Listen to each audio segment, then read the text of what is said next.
Hey everyone, Christopher Ruocchio here, author of the Sun Eater Science Fantasy Series and 9-year veteran of the publishing industry. I gotta get used to that 9 thing. It's 2024 now. So surprise, I didn't say I was going to be doing this at all. I just got the signing pages for my next assignment from Anderida Books, and so I got a couple hours. House is quiet, and so I thought I would go ahead and stream. And let everybody know what I'm up to. And that is that Anderida Books and I are doing a lot this year. We'll talk in more detail about everything when it comes time to get the Year of the Sun Eater video together, which will be this month sometime. But next week is looking pretty crazy, so I think it'll be in the back half of January. So it'll be the 24th of the way through the year by the time you know about it. But that's fine. Lots going on. Honestly, getting stuff set up here. But the first thing that you need to know is if you missed out on The Lesser Devil and Other Stories, Queen of Ashes and Other Stories, or The Dregs of Empire and Other Stories, the deluxe editions that we've been doing for the last couple of years now, we're doing a second printing of those. Now we're doing 300, I believe, of all of them, each of them. And those should be coming out between now and March. Should be either January or February. And so I actually have all the signature pages here now, which I think amounts to about 900. It's probably over 1,000 once you count for extras all here. I don't expect I will be signing all of them just now. But we do have The Lesser Devil and Other Stories, this is the cover if you haven't seen it before. These are the signing sheets, so they're in monochrome. These ones are red. Queen of Ashes and Other Stories is in gold, and The Dregs of Empire is in blue because each of these books is in 2-color print. So there's black and red on the first one, black and gold on the second, black and blue on the third one. And we'll be keeping up that sort of 2-color thing moving into the future is more or less the plan. So we will treat this basically like a normal extra bonus monthly Q&A stream, with the exception of the fact that I will be signing like the whole time. Now, there are, like I said, there are 300 of these each. And so the thing you'll want to do is, if you want to get in on this, this will also set you up for the next things that we're doing. The next thing that we are doing is The Murdered Sun, which is the original, much shorter draft of Empire of Silence that actually sold to Dahl back in 2016. It's quite a different book. And so Kieran is actually working on a new cover for that right now. And after he finishes, we'll be on to Empire of Silence. At least that is the plan. Provided my UK publisher will let him. So we'll see what happens. So if you want to drop questions in the chat, I will begin signing now. The first, I think 25 of each of these are going to be lined, but they are not numbered. We're not numbering these anymore. If we do a third printing, those will likewise not be numbered. And that may be the case as well with The Murdered Sun and the main series books. Now, I don't know if that means that if you don't get a numbered one, that your purchase is not locked in or not. I don't know. You have to ask Anderida Books that question. It just occurred to me now. But if you want to grab these, they will be available in the next couple of months. So double check with them on that for sure. Stratosphere says, Year of the Sun Eater Part 2. Yeah, this might be like this one's going to be even bigger. There's a lot going on. Good to see a bunch of familiar faces. Belemries, Stratosphere, Joe, Benjamin, Stillian, welcome back. Andrew, welcome back. Good to see you all too. So Ben's got a question, 2 questions. What did I like about Escaflowne story-wise? And as I was just watching, I watched the show and I watched the film. Can a slipcase for the other stories be purchased on a later date? That's a good question. I don't know. I think the slipcases, I think he's doing a finite supply of them, so it might be a while supplies last kind of thing. To answer the second question first, as for Escaflowne, story-wise, really, man, does like world building count? Because I thought like the look and feel of everything was really cool. Not usually like a mecha guy, but in the film particularly, they were pretty restrained about how much they used it, and it felt very special and impactful in the film. I kind of like everything about the film, except the fact there's only one of them and it's so brief. I would have liked to spend a lot more time in that version of Gaia. I think the sort of look and feel and texture of everything in the film is better than in the show. Plot-wise, I really liked sort of the big overarching plot about manipulating fate and all of that. I thought that was cool. You know, there's maybe some room for improvement in terms of like implementation. It's one of those things. This marker is like already dying on me, so be gone. But I'll get it later. But it's one of those things that like holds together, I think, in a lot of ways on style. The score is amazing. The characters, at least the main ones, by and large, are pretty fun.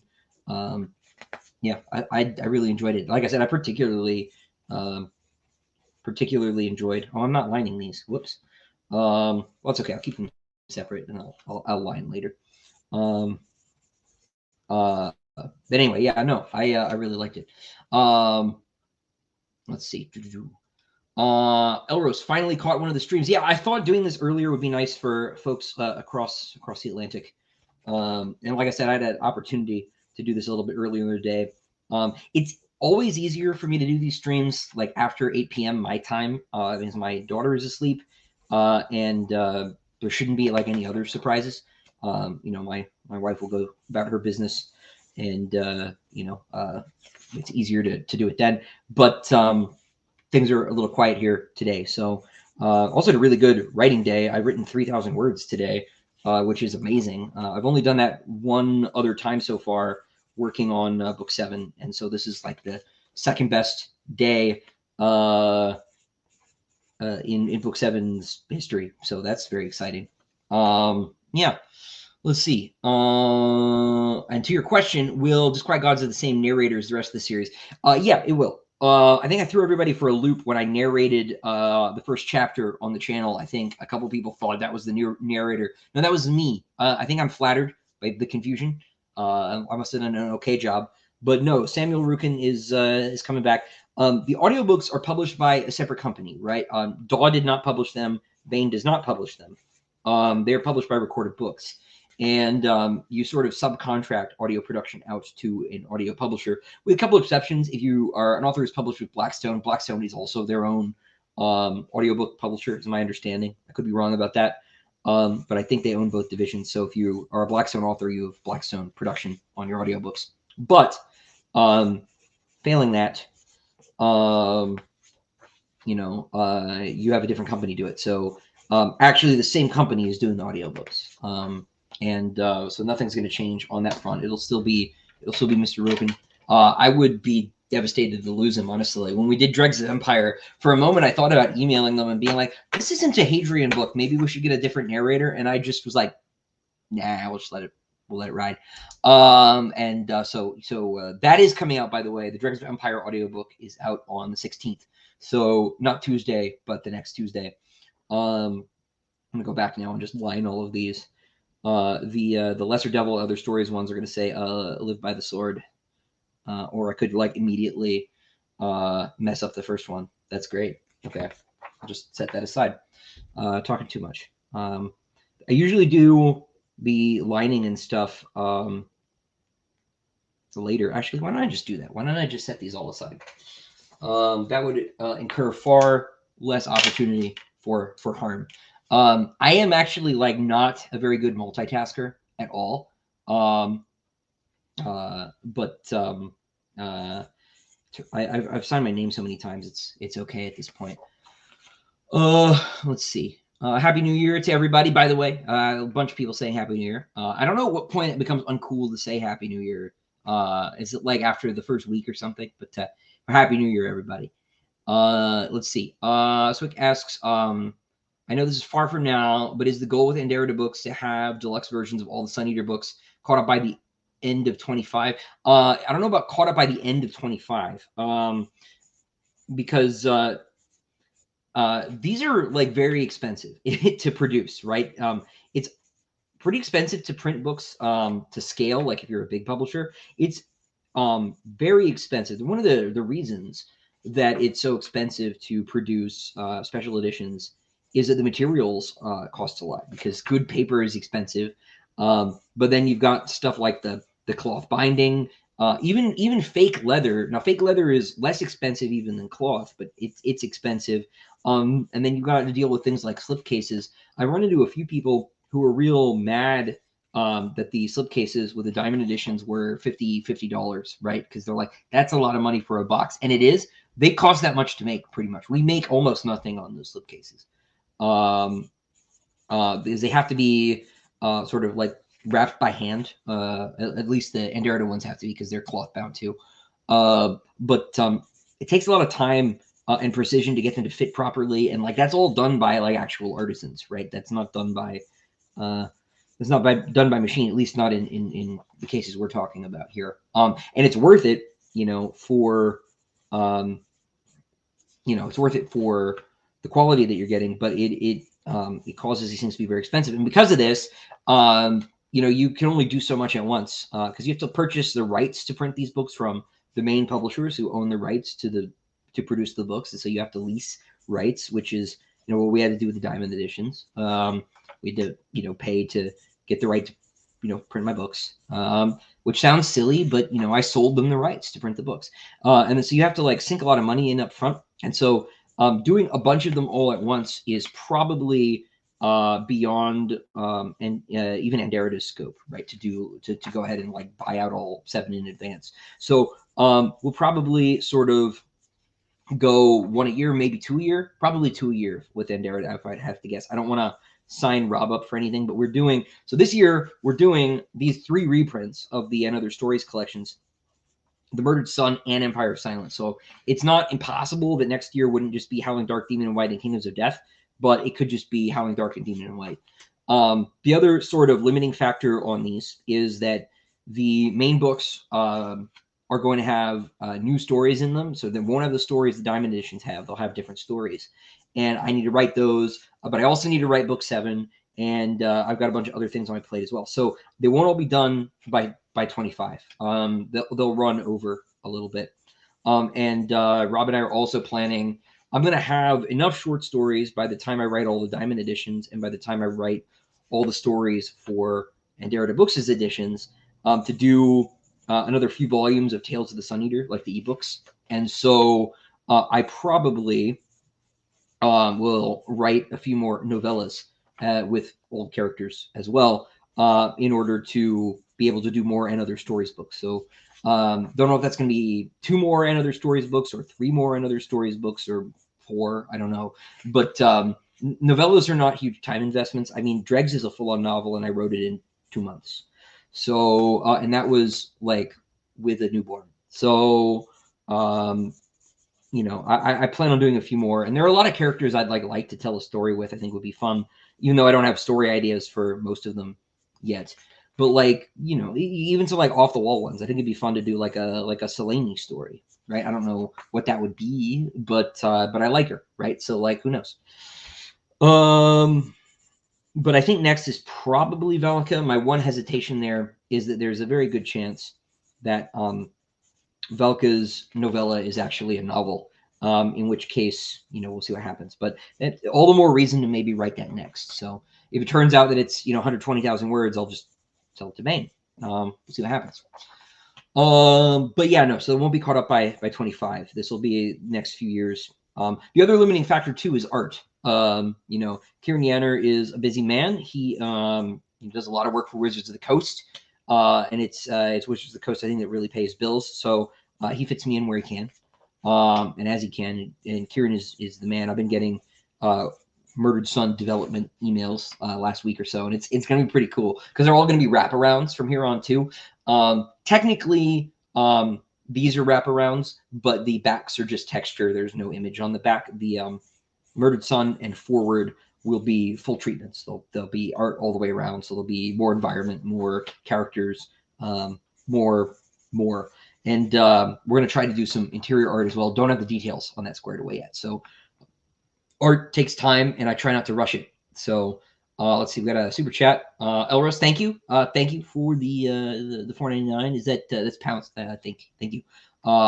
Very kind of you.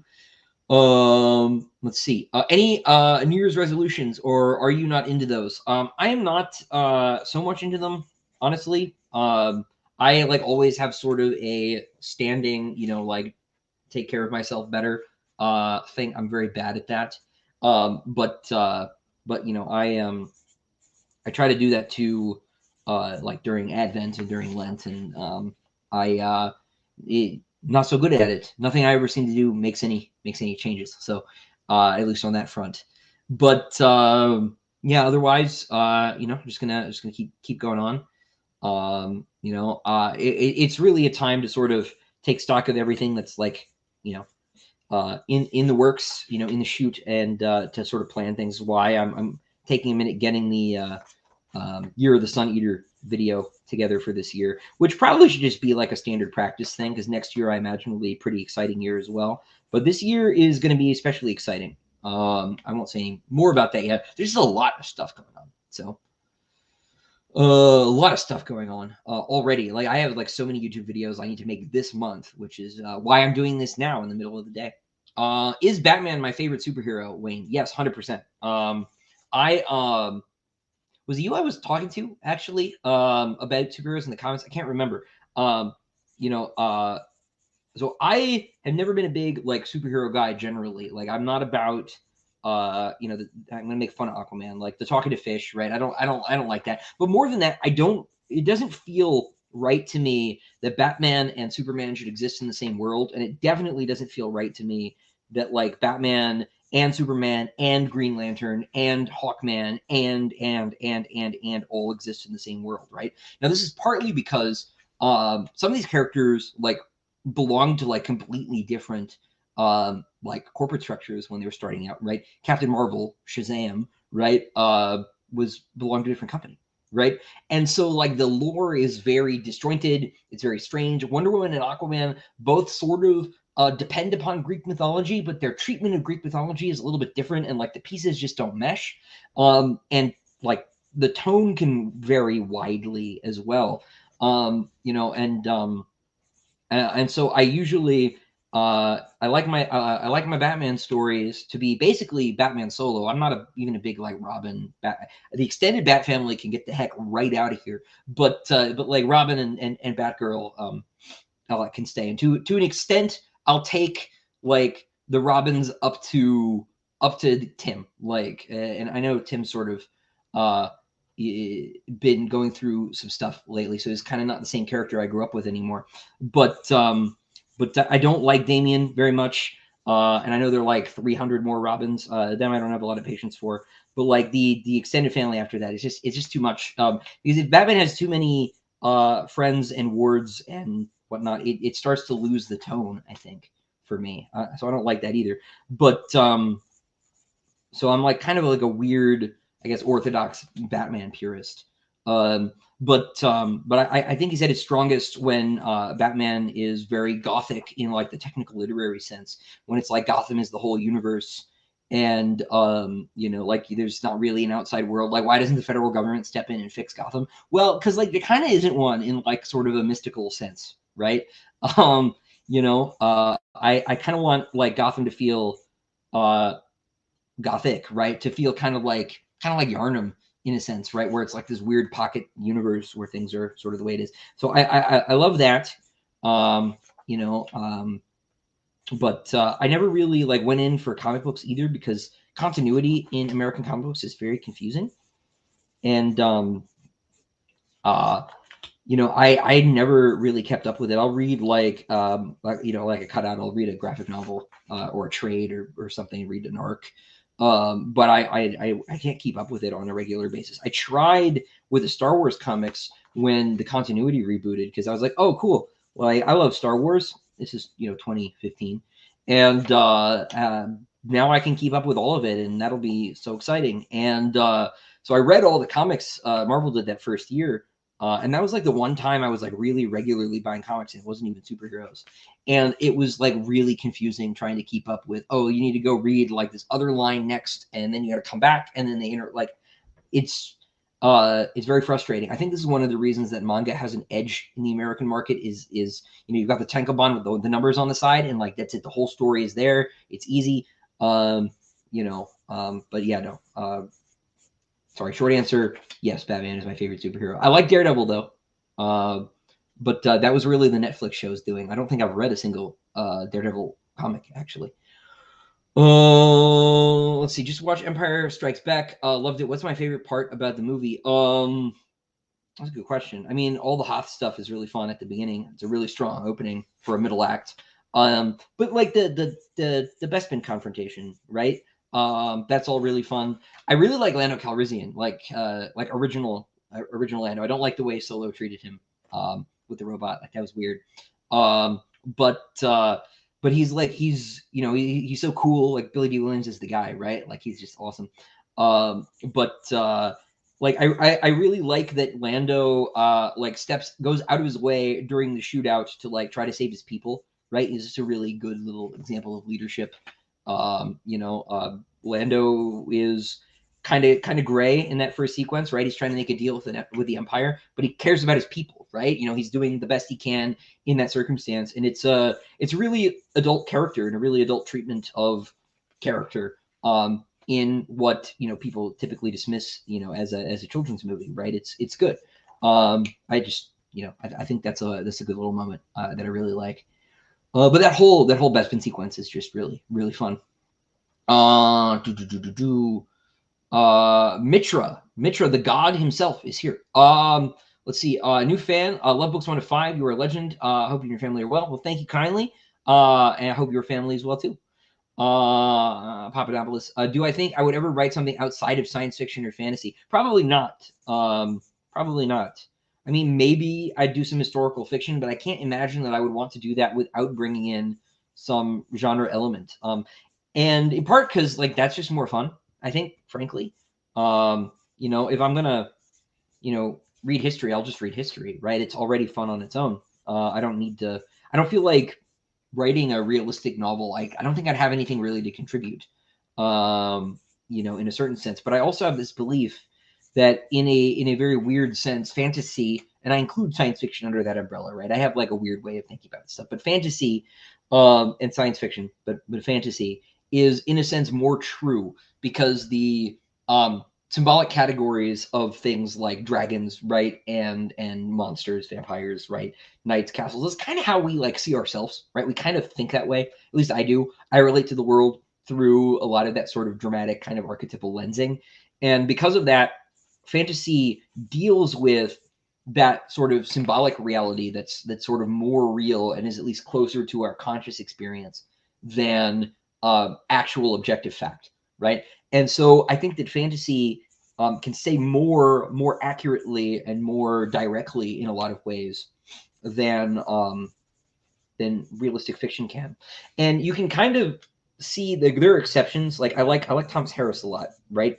And if you read Red Dragon or if you watch Red Dragon, there is this sort of like magical realist element to that, right? Especially if you watch the Brian Fuller Hannibal version, right? Because it's so surrealist the way that it's done. It's sort of touching on that kind of archetypal, symbolic undercurrent in a way that I think fantasy does more directly.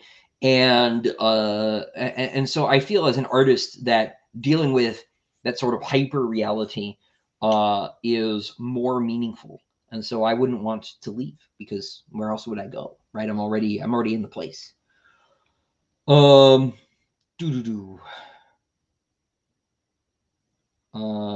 see. Yeah, I love the character designs in the movie, the Escaflowne movie as well. Everything just looked so cool. So cool. What's my assessment of what went wrong with the new Star Wars movies? Well, failure to plan for starters, and a lack of like an actual idea or vision. When you're telling a story, somebody needs to be the author, right? Somebody needs to have the vision, and you can have other people work on it. But I think you really need like either like a monarch at the top, or like maybe you can make do with like 2 consuls or like some triumvirs, but you can't have a committee design everything. And I think Story Group, right, which is the sort of Lucasfilm board that like makes all the canon decisions now, is too many. I think it's too many cooks. And then of course you go ahead and you hand the movie to one director and hand the sequel to another who is hostile to the vision of his predecessor, and then you bring in the first guy again to try and wrench everything back. I think that's a big problem. So I think there were issues, like just sort of at the corporate decision making level. But I also I think that they don't have good storytelling instincts. Basically, I think everybody involved made the wrong choices.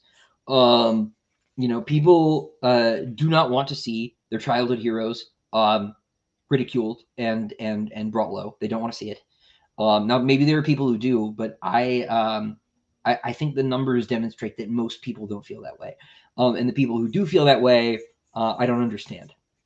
And so I think the treatment of Luke was crazy. But even if you like wanted to see Luke turn, if you wanted to see Luke break or fall or any of that, you probably like didn't want to not see him very much at all, right? And he's in Last Jedi, sure, but like he's not in Force Awakens, and he's not in Rise of Skywalker, except barely, right? He's got one scene in each of them. And the same kind of goes, like Leia is minimally in all those movies.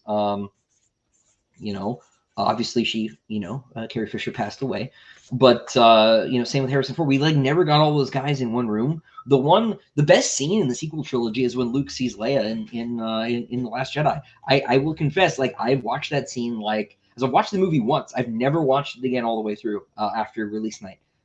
Same with Episode 9. I just can't bear to do it.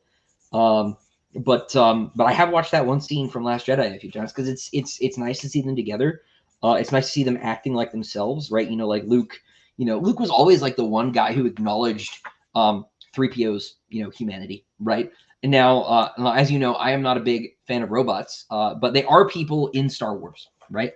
I don't think they are in real life, and I don't think Star Wars is trying to say anything about whether or not they're really people, right, in real life. But they are in Star Wars, and Luke does not treat 3PO like a second-class citizen, and so like he, like winks at him, I think, and there's some cool ideas, like especially actually in Last Jedi, like some of the Force powers and stuff are neat, the new stuff, but it's muddled, it's confusing, it is not saying what Rian Johnson thinks it's saying, like. I didn't come out of that movie feeling energized and like I could be a Jedi too, right? Which is the point of Broom Kid. I just don't think these people know how to communicate their message, and I don't think the message they're trying to communicate is clear. So I just don't know. Also, they like little things, like they forgot about aliens. Like there was like not a cool new alien character at all. Come on, what are you doing? So yeah, it's just like a creativity deficit. And a lack of respect or care either for the material and the people who built it, or for the people who love it. Now they may love it, but they don't care about other people's feelings towards it at all. And that's an attitude that I've heard echoed by a lot of people who do tie-in fiction, or who are working on big properties now. It's one of the reasons I've turned down working on a couple things. There are a couple properties that I have said no to. One of them I said no to twice. Because I don't know anything about it, and so I can't respect it the way it deserves. I also don't want to work on anyone else's stuff. I like my stuff better. If anybody short of the Tolkien estate asked, I would say no. Anyway, yeah, no, they're just not great. So, Jeff asks, any update on timing the lettered editions of Drags and Other Stories? I don't actually know. They might come out around the same time as these reprints. I will need to check with Rob, though. I'm not 100% sure what the plan there is going to be. But they'll be this year, I should think. Will they be sold together as a bundle or separate, these reprints? I believe the answer is both. I think he's going to set some aside to sell as a as a threesome. But I think but I do know that some of them will be available singly because there are people who didn't get one or the other. Just give me pure Batman. Amen. Amen. What's my opinion of Batman Beyond? So I don't have a problem with Batman Beyond. I never like really got into it because as a kid I did. As a kid I was like, man, it's not Bruce, right? Like it should be Bruce. And I generally feel that way. But it's so much its own thing, and it is cool that I don't have a problem with it. Terry's cool. The movie's pretty good too. But yeah, I know that's just how comics work, Andrew. I just kind of I just hate it. They shouldn't work that way. I think the way that Japan does comics is better. I think the way like Europe does comics is better. I would, and part of my big beef with American comics is that it is all superheroes, right? Like there's not another genre, really, with a couple exceptions that like gets mainstream coverage, and that's partly because the two companies that have like survived from the big comics period of the 20th century are the ones that did superhero comics. And I guess I think there's something maybe not uniquely American, but decidedly American about the ethos of the superhero, whether or not people want to admit it. I think, I've said frequently, like the American Tolkien is not George Martin, right? I think the American Tolkien is Stan Lee, or really, it's like the combine organism that results from the Dragon Ball Z style fusion of Stan Lee and Jack Kirby and Steve Ditko, right? But it's those guys, right? It's like the novel is you know this is really complicated statement to make, but it is more an English medium, right, in the sense of British, right, than it is an American one. Whereas the comic book is like that's like an American thing. Not that I'm sure someone will say there's another historical example, but it is a result of a time and a place and a culture, that is decidedly American, right? It's it's Italians, it's Irish, it's Jewish folks in like the 20s, 30s, 40s, right? Working class guys, getting this business together, and it's a result of this moment. In the same way, like I always talk about genres as like historical cultural moments, and the superhero ethos too is like, whether or not people want to admit it, it's like pretty individualistic in like that sort of classic American mode, right? It's almost pagan in that sense, right? And it's yeah, I think that's partly why they've struck such a chord, here. And I think that as America has exported itself, Rammstein's America style around the world, I think people have come to resonate with that. Also, it's cool, right? They're not my favorite thing, but they're cool. But particularly Batman is cool, right? But I think that yeah, I think it's a distinctly American thing, and I think we've been stuck with superheroes here for a distinctly American reason. Whereas if you read manga, right, you have like basically an option of any and every kind of story you want. The medium is in a lot of ways more mature than it is here, because you have more of these options. So it's no accident that manga outcompetes American comics something like 10-1 here. So. Yeah. David, hey, a French fan here, wanted to thank you for your work. Well, thank you. Back at you.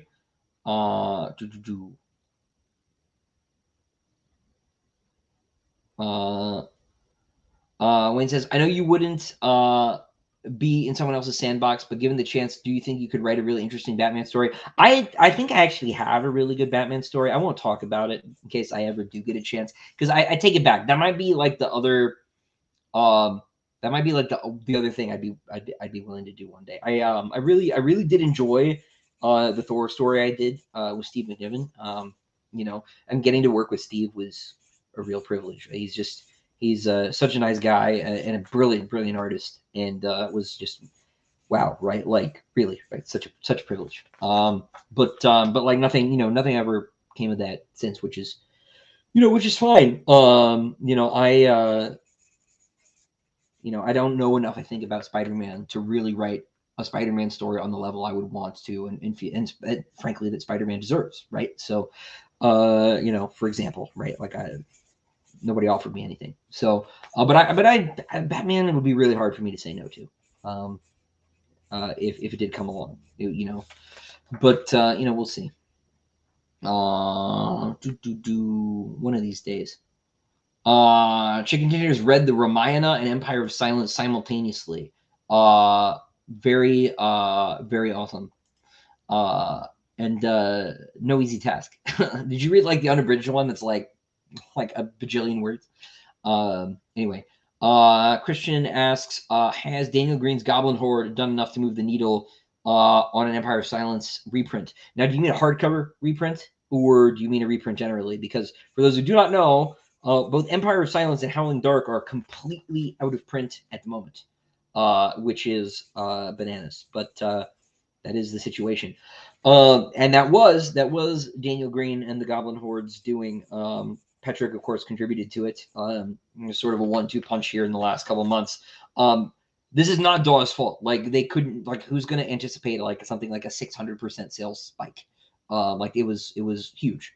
They are getting them back into print. The trade paperbacks are getting back into print by the end of the month. At least is what they tell me. I'll keep an eye out on that. As soon as I know, you'll all know. And Daniel was really cool about it. He said he'd make sure to tell everybody when they went back in print. We'll see if we can sell them all out again. But as far as the hardcovers are concerned, I am very pessimistic about this. I'm not going to say it's impossible, but I did speak to DAW about this in the last week. And they said basically, look, the only books we keep in print in hardcover in perpetuity are Tad Williams and Patrick Rothfuss. And I am neither Tad Williams nor Patrick Rothfuss, nor am I like in the same solar system in terms of sales data.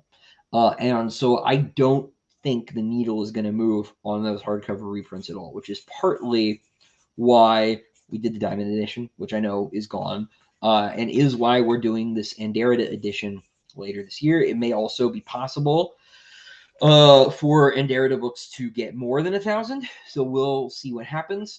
It may be that we can get a more budget option out, maybe. Rob, I hope that was okay to say if you see this.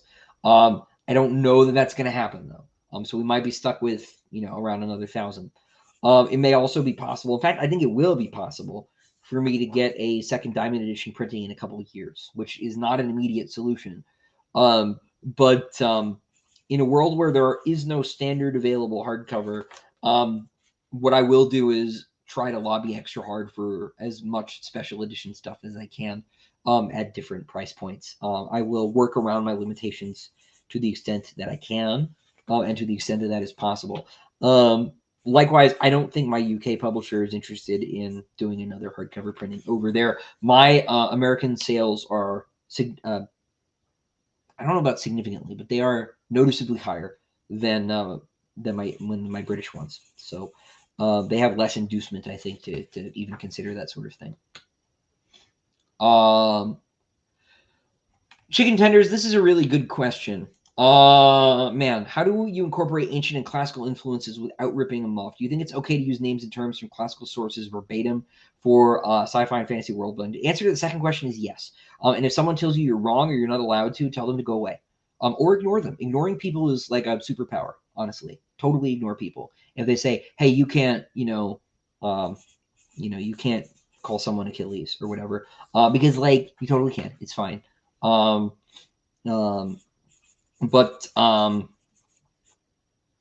as far as that first part of the question is concerned, man, the thing about that is that it's going to just depend. Now, I think people tend not to think of borrowing from Homer as stealing. I think people correctly feel that that is cool and acceptable. Homer is part of the background radiation. He's part of the culture, whatever. Likewise, Shakespeare. Likewise, Aeschylus. Likewise, the Ramayana, right? And then people obviously might get a little touchy if you're borrowing from a culture that's not yours. But again, like as long as you're not like nasty, it's fine. And if someone has a problem with it, that's a reflection of their own heart, and you can ignore them as long as your motivations aren't like to be a jerk, right? I don't really think that you can be. I've never seen anybody accused of ripping off the Iliad, right? Even if they like rewrote it beat for beat. I was just talking to my friend who's reading a book about the First Crusades, and he's like, I like have read this story before, and it was definitely Prince of Nothing by R. Scott Bakker. He's like, so he just like borrowed the plot beat for beat. Guy Gavriel Kay has made a career out of taking episodes from classical and European history and Chinese history as well, to tell stories, and changes them, sets them in a fantasy world so he can change the ending, right? Justinian does not meet the same fate as Valerius in Sailing for Sarantium, right? And so like no one accuses Guy Gavriel Kay of ripping off, Procopius. It doesn't happen. And Procopius, by the way, totally like fiction, right? Like a secret history. You're sure. But you know, that's like my coldest take of all time. But I think that's fine. No one's ever said, "Wow, I can't believe you ripped off Hamlet." They say, "Hey, did you know that Lion King is based on Hamlet?" It's not. It's like way more Henry IV. You know, but that's okay. Just nod when people say that. Tell them they're very smart. No, so I think that's fine. I think that people broadly have a sense that like anything older than like 1700 is fair game. Once you get past that, then people get a little bit weirder. This, of course, is one of the pitfalls that I run into because I don't believe that modern literature, you know, and fantasy and science fiction should be ghettoized. I don't believe they should be treated differently or as less than or other than literature. You know, I am, you know, a big believer in like the literary canon, right? In which you can subdivide, right? There's obviously a classical Indian canon, right? There's a classical Chinese canon, there's a Western canon, right? You know, and so on. You know, I think that there are modern works that like deserve to go on that same list. I had the audiobooks of Lord of the Rings growing up, and there was some copy line on the back that said, you know, I can't remember the sentence, but it said Chaucer, Shakespeare, Dickens, Tolkien, right? And I was like, hell yeah, you know, absolutely. I can't think of a more impactful or a more English novel from the 20th century than The Lord of the Rings.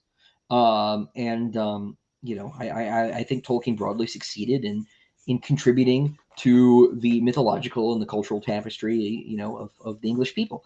And you know, so I don't think about don't think they should be treated separately. And this is where I got into some trouble, you know, with certain people on Goodreads early on, and I mostly ignore them at this point because they don't get it, and that's, like I said, that's their problem and not mine. So I wouldn't worry about it. Tell your story, and you know, unless you're secretly malicious, right?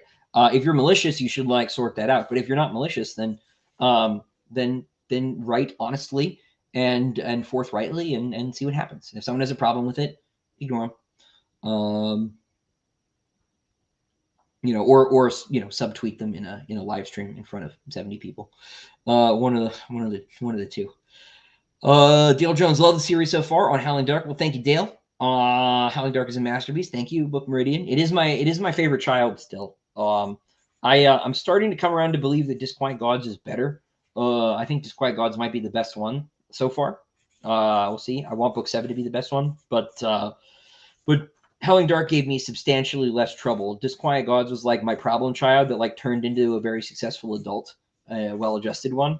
But Howling Dark was just well behaved like its whole life. So you know, I'm glad y'all are enjoying it. Since we're on comics, who would I want to draw a Sun Eater graphic novel? Well, I would be like a traitor if I didn't say Steve. You know, I think it'd be. I would love to work with Steve again. He's, like I said, he's such a nice guy, such a wonderful person to work with, and a brilliant artist. He sent me one of the originals of the pages from our Thor comic. It's hanging up in my stairs. So I have an original Steve McNiven. Actually, I have two because I have the final and I have his like very rough pencil sketch next to each other. Super cool. It's if you've read the Thor story, it's the first page Thor shows up. So I have the original piece of Steve McNiven's first in-comic appearance of Thor, which is pretty awesome. And I was really honored to be able to do that. I'm really proud of that story. I wish more people had read it. I think I've spoken to like 2 people who actually read that story. Did not make any news. But let's see. Batman Beyond rules because Bruce Timm rules. That's correct, right? You're talking about and Paul Dini. They're both great. You know, like I said, you can have a couple people who are really steering the ship, but you can't have a committee. There is such thing as too many cooks. You know. Let's see. Yeah, I agree. Heretic. Comparing Stanley to Tolkien feels like heresy, right? But there's like a distinctly he typifies American sort of genre fiction in sort of an absolute sense, in sort of a similar way to the way that Tolkien does that for the English tradition. And now, obviously, the form that takes is different because Americans and Englishmen are different, right? Particularly of their respective periods, right? And so it does feel weird. It's one of the reasons why I don't like talk about this more. I think I'm right, but it's like it's such a crackpot sounding theory, I think. But who knows? Oh yeah, that's like half of the lesser devil ones done. So I'm a sixth of the way done, unless you count the lining that I need to do. So on to dregs next, I guess. I'll probably do half of these on stream, and then I'll do the other half later. I've got more anime to watch, so watching I think Standalone Complex next, which I never finished, and I've never seen Second Gig, so it's always hard to find growing up. So I have the Blu-rays now finally. Anyway, I digress. Let's see. Glad to finally be in a live chat. Well, thank you, the Flame Lancer. It's Wolfe. Awesome. Yeah. Well, I was saying earlier, it occurred to me that if I did this earlier today instead of this evening, it would be nice for my European friends. So, glad you're here. I'd lose it if you wrote a Batman story. I've gotten to comics a lot more this year. What's my poetry situation? I feel like I could release a wild poetry collection. Man, if I wanted to make no money, I've written some poetry. I am deeply sympathetic, like aesthetically, to the Romantics, right? To Byron, to Keats, to Shelley. Obviously, if Percy Shelley and I met, I would not like him. But I love his poetry when it's not crazy. But like I when I have written poetry, it has been in that vein. I in college wrote about 20 sonnets. They're like I wouldn't stand by them today. I was totally trying to impress somebody, but it didn't work, by the way. So I stopped. I gave it up after that, and I thought about looping back to it, but I think you're most likely to see poetry from me in the form of me writing a fantasy novel at some point. So, we'll see. I'm not doing the language thing again, though. I'm taking a break. So,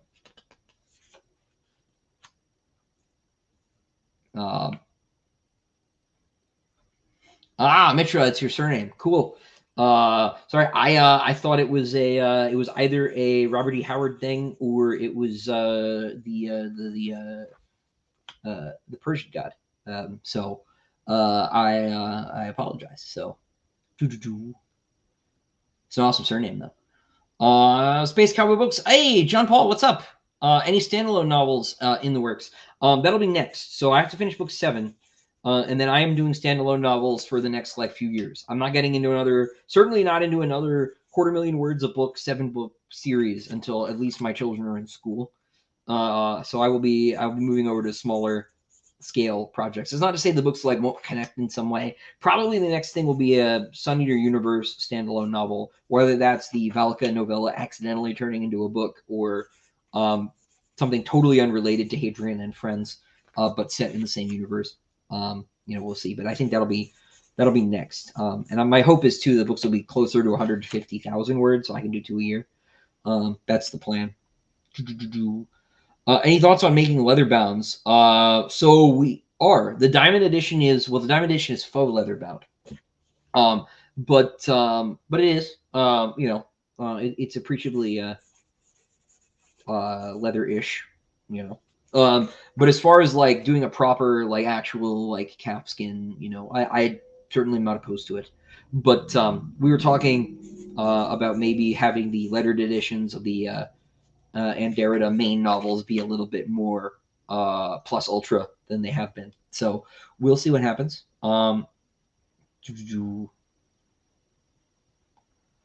Yes, Batman, the only melodrama queen strong enough to challenge Hadrian. That is correct, Wolfe. The Broken Binding. Yeah, so I have not spoken to them.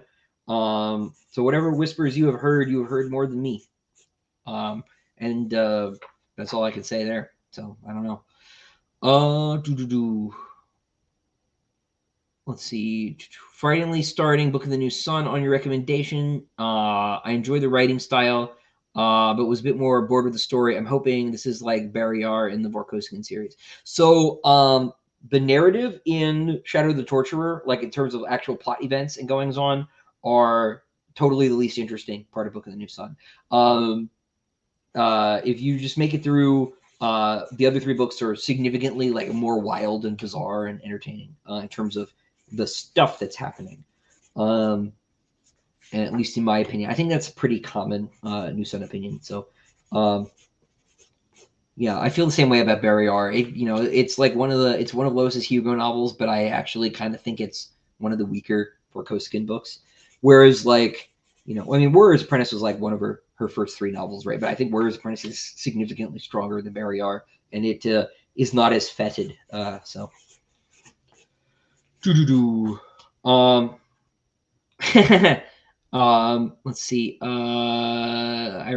First Sterling said you'd have to have read the classics to accuse people of ripping off the classics. That is the problem. I think there's a selection bias issue with, let's say, people who post too much on Reddit. And leave it there. Other Gene Wolfe books for you, Benson. Look, man, I can't really recommend Long Sun until you read New Sun. I think you would really like Long Sun though.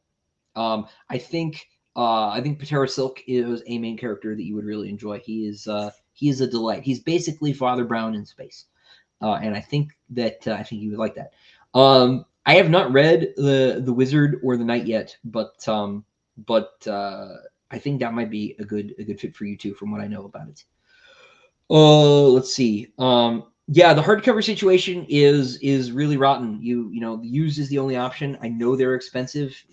That's partly why I wanted to just go ahead and do the special edition thing. I figured if you're going to spend $100, that's actually why we priced the diamond editions without the slipcases. Because if we didn't put the slipcase on, you could get it for like $100, and that was cheaper than used copies were.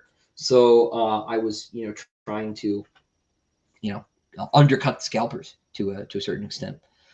Love for Steve here. Yeah, Steve's so good.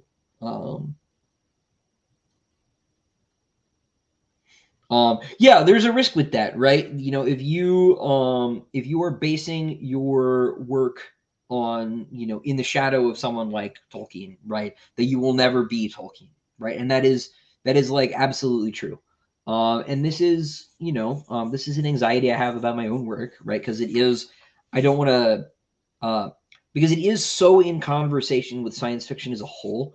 I was trying to address an idea and like a pattern of ideas that I saw emerging out of like a lot of different stories as I was reading and growing up. Stuff I felt like none of the books that I was reading got directly at, but kind of were all sort of poking around. And because of that, it's like not really. I worry that it's not that I have not stuck my head up above water high enough for anybody to notice me, really. I could be wrong, and maybe by the time the series is over, I will have made enough noise that people noticed. But I really have this sense that we've been stuck in this rut of deconstruction for too long, and this is not a unique observation to me, but I think we need to get out of it, and I think that somebody needs to put the king's head back on the statue in the Morgul Vale, and I'm trying to do that as much as possible with these books. I think in a certain sense it was what Gene was doing with New Sun, which is when I got to the end of it, why I was glad I didn't read it until I had already started, because yeah, but I'm hoping I can get the king's statue back up, king's head back up on the statue. So we'll see.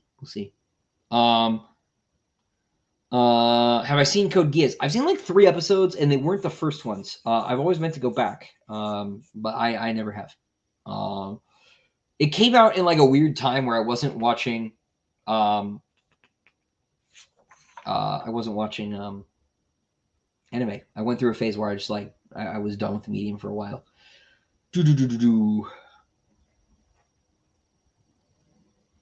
Let's see. There's an interesting question coming up. But first, Drew, have I ever heard of the band Earn? I have not. I will go look into it though. Stratosphere asks, what will it take to get me to write a Christmas story? Nothing. I might do it. This was brought to my attention, and I kind of like the idea. We'll see though. I don't know when I'm going to do this. Michael Goldfrad asks, the Empire has been around for 1,700 years and has had 250 monarchs. And William ruled for 1,000 years all on his own. That is correct.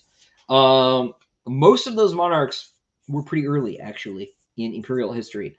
I have been slowly working on this crazy spreadsheet to get all of them down and to get the spacing right, which is not great because I'm working from the beginning, but except for the few that I've mentioned that exist at various specific points throughout the timeline, and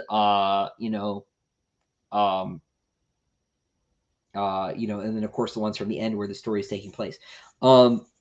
William's extremely long reign is an artifact of partially the fact that I hadn't done this all in advance.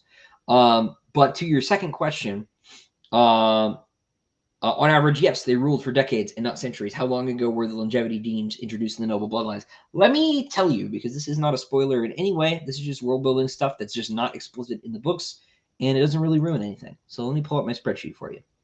I won't show it to you guys because I think there are spoilers in it. But I can at least answer the question if Excel will open. There we go. Let's see.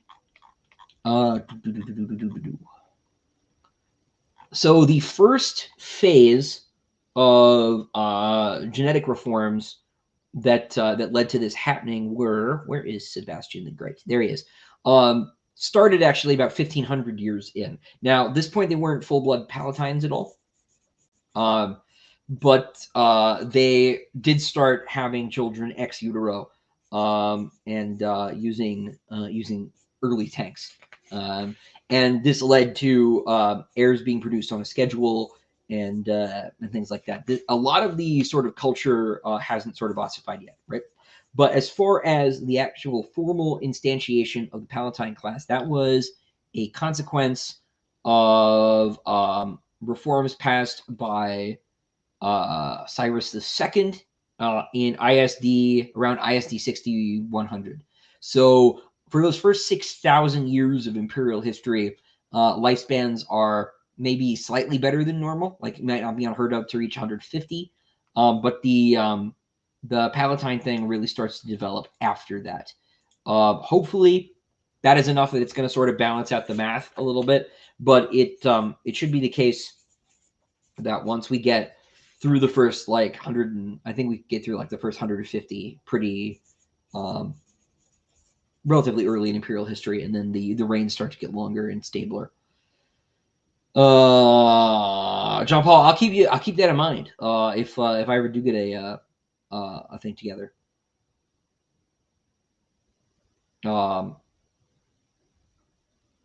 So yeah.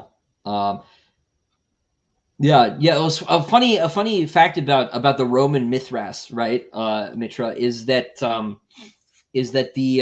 the Romans like knew nothing about either the Persian version of Mitra or the Hindu version, right? They basically were weebs, and they were like, yeah, there's this god, and he like killed a bull or something. Let's make it, and they basically made everything else up. the Roman Mithras is like a complete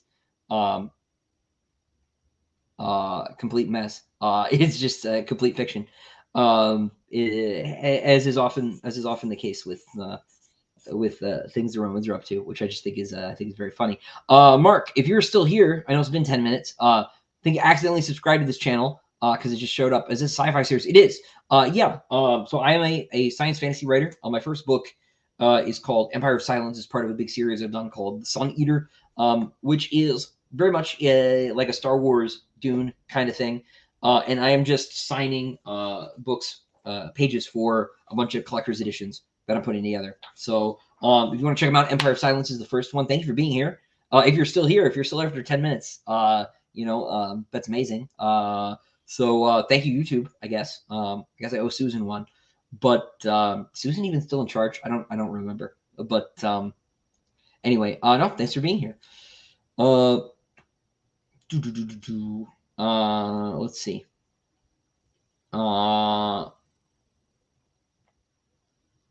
Oh no, Isaiah, you're being ghosted by your advisor. College. What's the those were the days. KC, this is not my normal lifetime. You're right. I have managed to have a couple hours that I thought I would at least let everybody know these reprints were happening in the next month or two, a little bit early, and you know, as an excuse to use the channel for something. Why did I just uncap and recap this marker between signings? Mark, how highly would I rate the series? I mean, I wrote it, so I couldn't possibly answer that question. I'll leave it to Doombot. Thank you, Doombot. 10 out of 10. But I've been working on it for the last, well, really my whole life. But the first book came out in 2018. The seventh one is in production now. So book 6 is out in April. So I've already beaten the other guy. So there's that. If I want melodrama, look to Elric of Melniboné. So this is actually, I bring this up because I was reading comments on the Daniel Green review of, I think it was Empire of Silence, and there were like 3 people who are like, oh, so he ripped off Elric. So like, not only have I never read Elric, but I'm like hostile to Michael Moorcock because he said mean things about Tolkien, and I have like no plans to ever read it. I have a friend who got me a copy of the first new one because they've been reprinting them.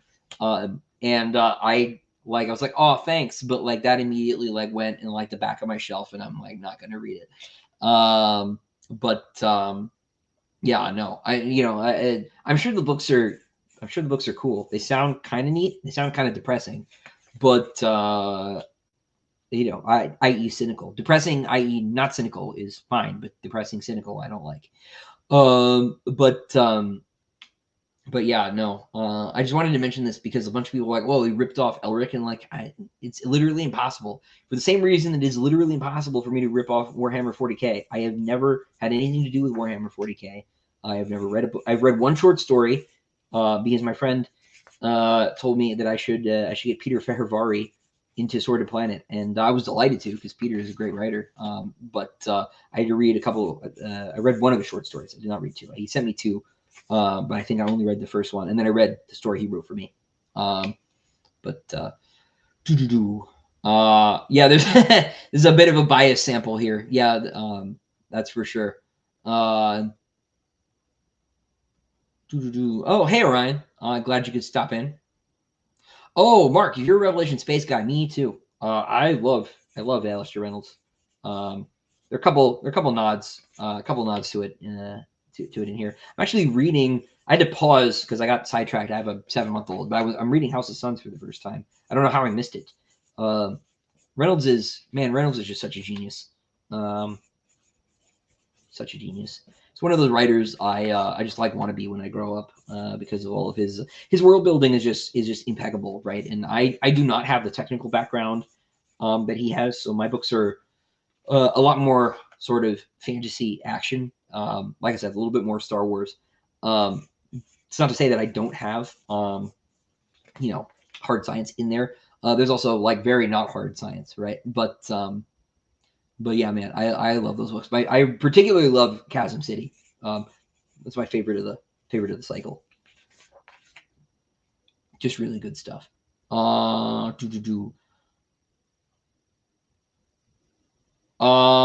So that's a good question. With Lois Bujold's work, should you start with Cordelia's Honor or start with Warrior's Apprentice? I typically suggest that people start with Warrior's Apprentice. So, Cordelia's Honor is 2 books. It's Shards of Honor and it's Barrier. I think there might be a short story in there as well. Shards of Honor is pretty good. Lois had 3 books come out her first year because she wasn't sure exactly what the shape of the Vorkoskin universe was going to be. It was Shards of Honor, which is the Cordelia book. It's about how she falls in love with Errol Vorkoskin, who is Miles' father, right? The Vorkoskins are from a planet that falls out of the wormhole network and kind of becomes Tsarist Russia, but like they also have like a problem because there aren't enough colonists, so like there's a lot of like genetic prejudice and stuff that gets wrapped up in this, and they get back into the wider galaxy, and they are like Tsarist Russia, and they're like Tsarist Russia dealing with Star Trek, right? And so Cordelia is a Starfleet captain, basically, who falls in love with this Tsarist Russian officer, and it is very much a romance book in a lot of ways. It's not like real sweaty, but it is a romance novel. And Barry R is sort of a political thriller, but it's really a character piece and about the family, and kind of is about Miles, but he's a fetus. Whereas Warrior's Apprentice is about Miles, and Miles, as I've said before, is like my favorite single main character in science fiction. Period. He is just all gas. He is a delight. I love those books. And so I usually recommend people read Warrior's Apprentice first, in no small part because it is more representative of the series as a whole. There are 3 Cordelia novels. There's Shards of Honor, there's Barry R, and there's Gentleman Joel and the Red Queen, which I can't recommend. That's the only one I can't really recommend. I don't like what it does for Miles' parents' relationship. I think it undercuts a lot of the earlier books in a weird way. But so the rest of the series, and there are like 17 books, are all Miles, with the exception of the third book she had that came out in '86 was Ethan of Athos, which is pretty cool. It's got like a really cool, interesting treatment of telekinesis or telepathy in it, which I think was neat, and it's kind of fun. But it's kind of a spin-off novel. It's about a supporting character from Miles's life on kind of her own adventure, and it's kind of nested in the later books. So it's weird that it came out when it did.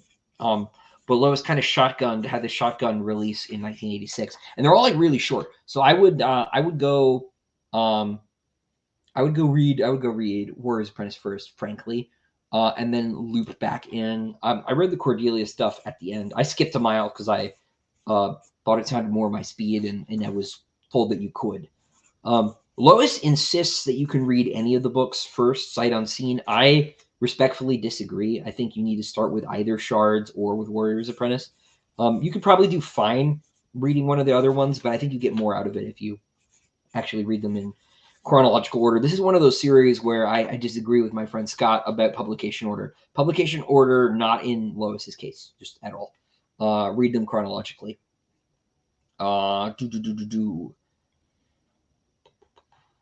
Let's see. Stonewit says, sorry I came in late. It's okay. This was a surprise.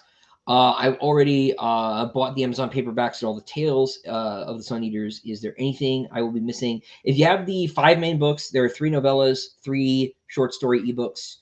That should cover you for now until book 6 comes out. I have not read Wizard Knight. I like I've said before, I'm budgeting my Gene Wolfe because there's a finite supply. My next thing on my list was Soldier in the Mist, which I had the audiobooks for, but I just haven't had like the mental bandwidth to sit down and actually pay attention. I kind of feel like I gave Long Sun short shrift when I read it for the first time a couple of years ago. So yeah. I will get to it. I will get to it eventually, though. Oops, I didn't take the whole question down. Yeah, I think I would like Code Geass too, Heretic. I think partly why I didn't make the jump to it was like right after, I think it came out around the time Death Note was ending, and it felt like it was hitting the same chord, and I wasn't sure I was ready to do the same thing again. I don't know. I could be totally misremembering that though.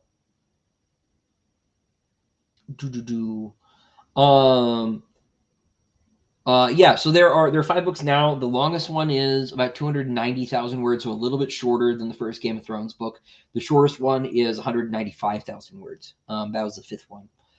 The third one is almost the longest one. It's almost a tie. So they're not short, but they aren't gigantic.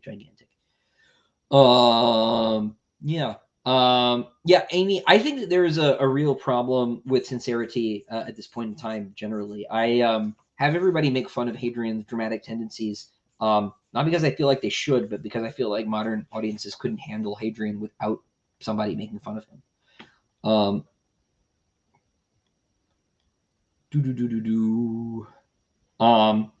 How long does the average patrician live compared to the palatines? It depends on when they're made patrician. If they're a first generation patrician, if you are made one later, you're not going to live that much longer. Like you can be revitalized to a certain extent, but aging is a really complex multivariate process, and so your outcomes are not going to be quite as good as they would be if you got it done sooner, or if you inherited patrician uplift. But like 200, 300, you know, is probably about right. It's not precise, so. Yeah, so Mark, this is the trick. The paperbacks in the US are sold out right now. We had this crazy thing happen about a month ago now, where I don't know if you're into book YouTube at all, but Daniel Green reviewed the first book, and my sales jumped so badly that my publisher ran out of books. So if you cannot find a trade paperback, they will be out again in about, I think, 2 weeks or so. Definitely this month. But they're available in ebook right now, and they'll be back in print and trade paperback by the end of the month. And they're actually free on Audible Plus if you're an Audible guy at all. The first 2 books are up there free. Mithras is like totally a sort of like the Romans are like, hey, we've heard the Persians have this god. How does that work? And they kind of like made him up, which is one of the reasons, by the way, why Christmas has nothing to do with either Mithras or Mitra, because the Roman version was approximately the same age as Christianity, and might actually be younger by a couple decades. So, you know. How is the German translation of book 4 going? So I don't actually know. I haven't talked to Kirsten in a minute. I should send her an email. But I know she was working on the Jay Kristoff books, and those are a bigger priority. So I think that might have slowed things down a little bit. But I should drop her a line. It's been a minute anyway. She's such a delight. She's the translator I've spoken to the most. Her and the Russian guy Yuri. They're both really cool. Both big metal people too. It's really cool. I'm a big Sisters of Mercy fan. Both the religious order and the band, although they're but quite different. But she'd actually interviewed Andrew Eldritch before, which I'm sure was fascinating. Super cool lady. How does one get on the waiting list for these collector's editions? I don't know if there's a waiting list, but I would drop Anderida Books a line. AnderidaBooks.co.uk. They should be able to help you out. Yeah, I'm already on Book 6. Book 6 is done, Mark. It's finished. I don't have the benefit of having made millions of dollars on my first book, so I need to work if my wife and daughter are going to eat. So I keep it up. Yeah, look, I have nothing against the work. I just with regard to Moorcock, I just I don't like his attitude towards Tolkien. It bothers me a lot. But and I didn't think you were accusing me of, I think it was you who mentioned Elric in the first place, accusing me of ripping it off. Other people had, and I felt the need to say again that I have not read Elric. So this is like the Red Rising thing. Everybody's like, oh, Sun Eater is good if you like Red Rising, I guess. But Red Rising, he clearly was inspired by Red Rising. I didn't even know Red Rising existed until people said I'd ripped it off. And when they did tell me about it, I thought it had to do with the Russian Revolution because of the title and the cover. I was like, why did I rip off a book about the Bolsheviks? And then it turned out that's not what it's about at all. I live in a lot more of a bubble than people think I do. Yeah, look, circle back to the Warhammer thing though. I love Peter's writing. Like, it was really, really cool working with him on the Sword and Planet book, because he had not written outside of Warhammer before. He was really, really stoked about it. And so like that was just really fun for me, because he hadn't done his like own universe before. It's just a little short story, but it was super fun. Okay, so this is a really important question. Christopher Bain says half the ebook for purchase on 115 for Disquiet Gods. Is this literally half the book, or is this a pre-publication copy of the novel? Both. Bain's website is very Byzantine. very confusing, and very much an artifact of its time. And that time was 207 BC.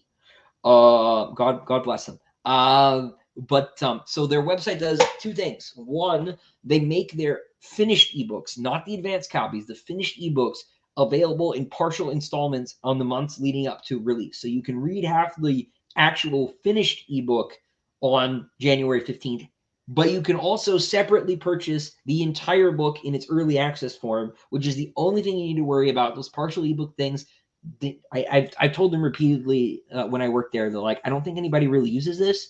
I think it's confusing. We don't need it.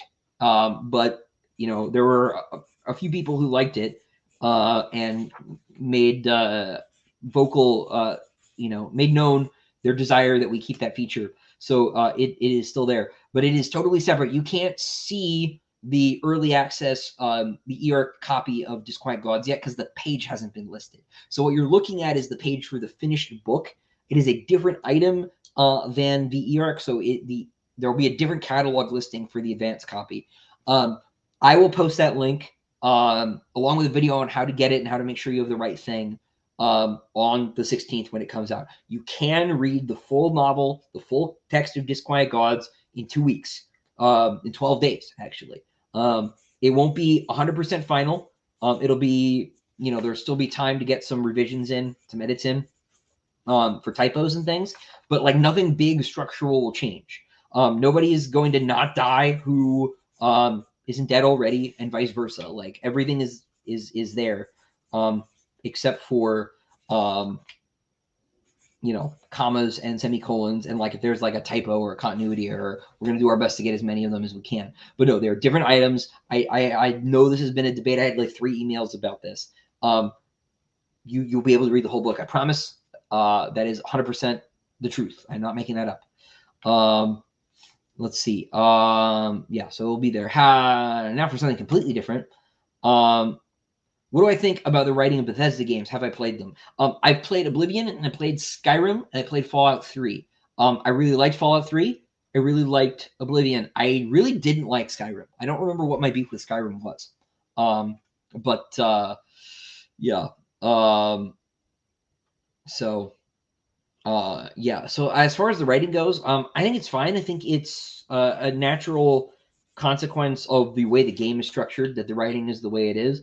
I think it's a little weird that you can like leave the main plot for as long as you want, and like Alduin isn't going to do anything to Skyrim or whatever, and you can just go do whatever else. Like there's no real sense of urgency with a lot of the quests in Bethesda games, and I think that suffers for it. Witcher 3 to an extent has a similar problem. But with Witcher 3, I think partly because you have to be Geralt, and Geralt is embedded in the world in a certain way. I think there's a little bit more of a like hard role playing element in the sense that you like are that guy and you kind of feel his feelings in a way that like your character doesn't really exist in a Bethesda game. So I felt more pressure to go do story things, like to go find Ciri, for example. And so I think the like sort of open world format was maybe more better in Witcher 3, which I adore. I adore Witcher 3. Yeah. Anyway. Oh, also a Chasm City fan. Very nice. Yeah, it's so good. It's so good. I would love to meet him. I would love to get over to the UK for a convention or something at some point. But it doesn't look like that'll be happening in the near future. Akit says, congratulations. Well, thank you. And what's my all-time top 3 favorite sci-fi books? Book of the New Sun, counting them like all as one book, because in the same way that Lord of the Rings is one book, they're one book. Dune, and probably Canticle for Leibowitz, probably number 3. And maybe as a single novel, depending on my mood, like I could change this order around, but really, I think Book of the New Sun is really hard for me to knock out of that top spot. It used to be Dune. For most of my life, it was Dune. New Sun finally dethroned it when I was like 20, 22, 23. Yeah. Hrishi, will Anderida Books be re-releasing The Lesser Devil again? That is, whoops, that's the wrong pile. That is partly what I am signing. We're doing 300 more of each of them. So we're having another crack at everything. So yeah, we're reprinting all 3 of the short story collections right now. 300 of each, limited edition. If you mean though, will we do a 3rd printing at some point? The answer to that question is still maybe. Like, there's no reason we can't. We're not sure what demand for these looks like because they're not the main books right now. With Empire of Silence, we feel like we could sell 1,000 like pretty easy because we already did, right? In the US. Not to say that you couldn't buy these. So this publisher is based in the UK, right? But like, Americans could totally buy them. I think he said half of his buyers are American, so like, it's totally normal. But yeah, no, we're reprinting all 3. We might do a 3rd printing at some point because part of me thinks that making just 300 more might be too few, but we'll see what happens. So well, I hope you enjoy Warriors Apprentice there, Stratosphere. Do these reprints happen to be numbered? They are not numbered. They are not numbered. So they are simply signed, except for 25 of them, which I think are going to be random, are going to be lined. And they'll all say the same thing for each book. I know Lesser Devil's going to say "Live by the Sword." I don't know what Queen of Ash is going to say yet. Probably "The Sun is High," and Dregs might say "Wait and Hope." We'll see. But 25 of those randomly will be lined. Yeah, I need to read Short Sun. I've been waiting for it. Because I've heard it is the most difficult of the 3, which makes me a little apprehensive. And there's also like the least coverage of it, and so I find it useful to read Mark Aramini or like listen to Alzaba Soup or something, to really interface with Wolfe completely, and then to go back and read it again after that with all of your new knowledge. Because it's just I'm not a very close reader. It's one of the reasons why I'm not an academic, and so I find it useful to have a little bit of a push. Let's see. Another important question. Tyson asks, will everything eventually be released on Kickstarter, or should I be trying to get the short story releases? No, they will be. So the Diamond Edition plan. So this is getting really confusing, and I totally get that. But I explain this in terms of Pokemon games. Okay, because I've actually been rewatching Pokemon now. I ran out of Batman episodes to watch while I feed my infant, and now I'm watching Pokemon because she's getting a little bigger. And so I was like, maybe Batman needs to stop, right? Like, you should pick something that's not quite as frightening. So I've been making this comparison. So there are 2 sets of special editions of these books right now. So we've got the American ones, the Diamond editions, that was on Kickstarter, and then we've got these ones, the Anderida Books ones. If you were to get only one of those, right, either the Diamond editions or the Anderida Books ones, you'll be able to get all of the stories and all of the stories and all of the novellas and all of the novels eventually. It's a question of what the order is going to be. So when the Empire of Silence Diamond Edition ships, which should be probably next month, it's at the printer now. There's a Bassander Lynn story in the back of that. The Anderida Books version of Empire of Silence is not going to have a story. It's going to have its own story. But the Bassander Lynn story will show up eventually in another one of these novella story collections in the UK side. But on the American side, the short stories are all going to be in a single volume instead of put in the back behind the novellas. So they're just a little bit, they're packaged differently. Basically because when Anderida Books asked me to do the short story collections, I didn't have enough short stories to do like a whole giant omnibus, right? And because obviously I'm still writing them. I couldn't do an omnibus anyway because the omni was not complete, right? I hadn't written all the stories yet. So what'll probably happen is by the time I'm done, there'll be 7 novels in the series in each set, right? And the UK will have probably 6 novellas with short stories in the back, and the US will probably have 2 volumes of novellas and 2 volumes of short stories. And they will, but between them, they will have the same. Everything will be accounted for. It'll just come out in a different order, and it's a question of like what artwork you like better, or like what you could get, and all that now. So I this is like red version and blue version, right? You might have to trade some of the Pokemon with your friends, but you will be able to catch them all. And actually, you don't really need to trade Pokemon in this case. It's just a question of like you have to wait for the other Pokemon to come out later, right? So by the time the Diamond Edition set is done, everything will be in it, and by the time the Anderida book set is done, everything will be in that too. That is the plan. So, yeah, yeah. As far as the popular enough to be sold out thing is concerned, yeah, you know, it is a good sign. Things have been going really well around here lately. It kind of sucks that they're sold out though, because people can't buy it. So I was grinding my teeth over here when I did an announcement to explain where the books were on social media a couple weeks ago. I was like, yeah, we're sold out. And everybody's like, oh, Christopher, congratulations. I'm like, no, you don't understand. I can't make any money now. Like, it's not good news. But it's a fixable problem, and the enthusiasm is really cool. I'm really glad things are finally, you know, people are starting to notice 6 books in. You know, it's exciting.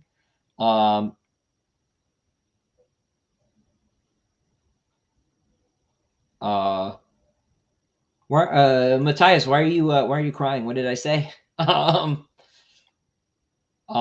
Do people have, yes, so if you do have one of the numbered copies of the Anderida books, you're already like locked in for the next one. So like you'll have first rights to choose things. So oh, that was about Matthias. That was about the German translation. Sorry, I can never keep track of who asked what. It's very tough. How are we doing on time? I'll probably go for another half an hour or so. Yeah. So this is an interesting question. Let me go in order first though. I skipped one. Hive Tyrant. How long does it take for a Sealson to mature? Do they go through a rebellious teenager phase? Do they ever leave the rebellious teenager phase? The answer is yes, they do. They learn their place in society, and most of them never question it ever again. Sealson society sucks. But yeah. Anyway, as far as how long it takes to mature, physically it's pretty quick. They get big. I don't know exactly, because I don't know exactly what their years look like either, right? But I've always imagined that they physically mature pretty quick, which is partly why they have such a disposable attitude towards their own lives. But they also theoretically live for a really, really long time, and the upper limit of their natural lifespan is something I don't have a definitive answer for. So I know this is a very vague answer, but sometimes it do be like that. I try to know as little about the Sealson as possible, because I think it helps when you're writing aliens to know as little as possible. Now, obviously, like I know everything that I like need to know, but like I didn't know what their diet really looked like besides meat until I had to start writing the banquet scene in book 4, right? So, yeah. Hrishi asked, how expensive is paper for books? I asked because you mentioned Disquiet Gods, one of the glossary. So I don't know like what a like per unit cost of standard hardcover paper is, right? Because there are like different paper options as well, even like within like your sort of budget, like commercial release, right? For starters, like you just think about color, right? There's like off-white and white, right? But there are also like lots of whites. There are also lots of off-whites. You have options in terms of like quality and like acid content and like I don't want to say grain, but like some paper like has more texture than others, and you have these choices, right? So there's a lot of variability in there, but the issue with book length is you're paying for more paper, right? So a book that's bigger is just going to cost more anyway, which means you have to charge more for it. But you can't charge so much that people won't buy it, right? And so if you want to so your margin is going to look better on like 100,000 word book than it's going to look on like a 300,000 word book, because you're using less material, and like you could charge $25 now for a hardcover that's 150 50,000 words. But you can only really charge like between like 30 and 35 maybe for like a 300,000 word hardcover, unless it's written by somebody like Brandon Sanderson, because y'all will pay $40 for it, right? Now I don't know what his books are priced at lately, but but I assume they're a little bit higher than mine because people will pay. And so you make less money per copy the longer a book gets as a publisher, right? And to make matters worse, you also get fewer orders. So publishers get money when retailers order books. So Amazon, say you print 10,000 copies of a book, Amazon probably is going to order 5,000 of them. Now they might order like 3 to 5, right? Depending on the book and what their expectations are. And so Amazon gives you money when they buy those books. But if they're hardcovers, and let's say Amazon sells 2,000 of them, when they return the 1,000 books at the end, then you, the publisher, have to pay them back, right? And so you're always playing this like back and forth game with your money. With mass markets, by the way, they don't return the book. They return the front cover. They tear it off and they return a stack of front covers because they're considered so cheap that they're not worth returning. So bookstores destroy unpurchased mass market books, which is sad and makes me cry. But like a lot of those books suck anyway, so it's fine. No, I'm kidding. But this is what happens. So the money goes back and forth a lot. And if your book is this big and it's by a dude named Christopher, whatever the heck, that nobody's ever heard of before, they're probably only going to order like 1 or 2 a store, right? If they order them at all. If your book is this small and you're an untested author, they might order 4 or 5. And that means not only are you able to sell more copies of smaller books, but you can also get more readers long term because you're able to get the book in front of more people. And so it is a lot easier to grow your audience as a new writer if you write a smaller book. And it is better for your profit margins and everything. And so leaving the glossaries out of Disquiet Gods is primarily a margin improving move. It means that the publisher is going to make maybe another $1 per book, which sounds silly until you remember that if we sell 5,000 of them, that's $5,000. And that's enough by itself for a publisher to maybe get an advance out to like a low-end new author, right? $5,000 is a pretty small first-time advance, right? But like these are all hypothetical numbers anyway, right? But that might be enough to like maybe even buy a new author, right? Just by losing the glossaries and Disquiet Gods. So which I'm happy to do. If not running, if not spending 3 weeks rereading the book and writing down every made up word and doing all the work that goes into making a glossary means that my publisher can buy another writer, that's great. Like I will make that choice, every day because I actually hate making those glossaries. I did them because my mother asked me to because she can never remember what's what. But I since reminded her that she can just call me. And she's like, oh, so, but that being said, books are also printed in 16-page units because you can't just print the exact number of pages the way that traditional binderies work.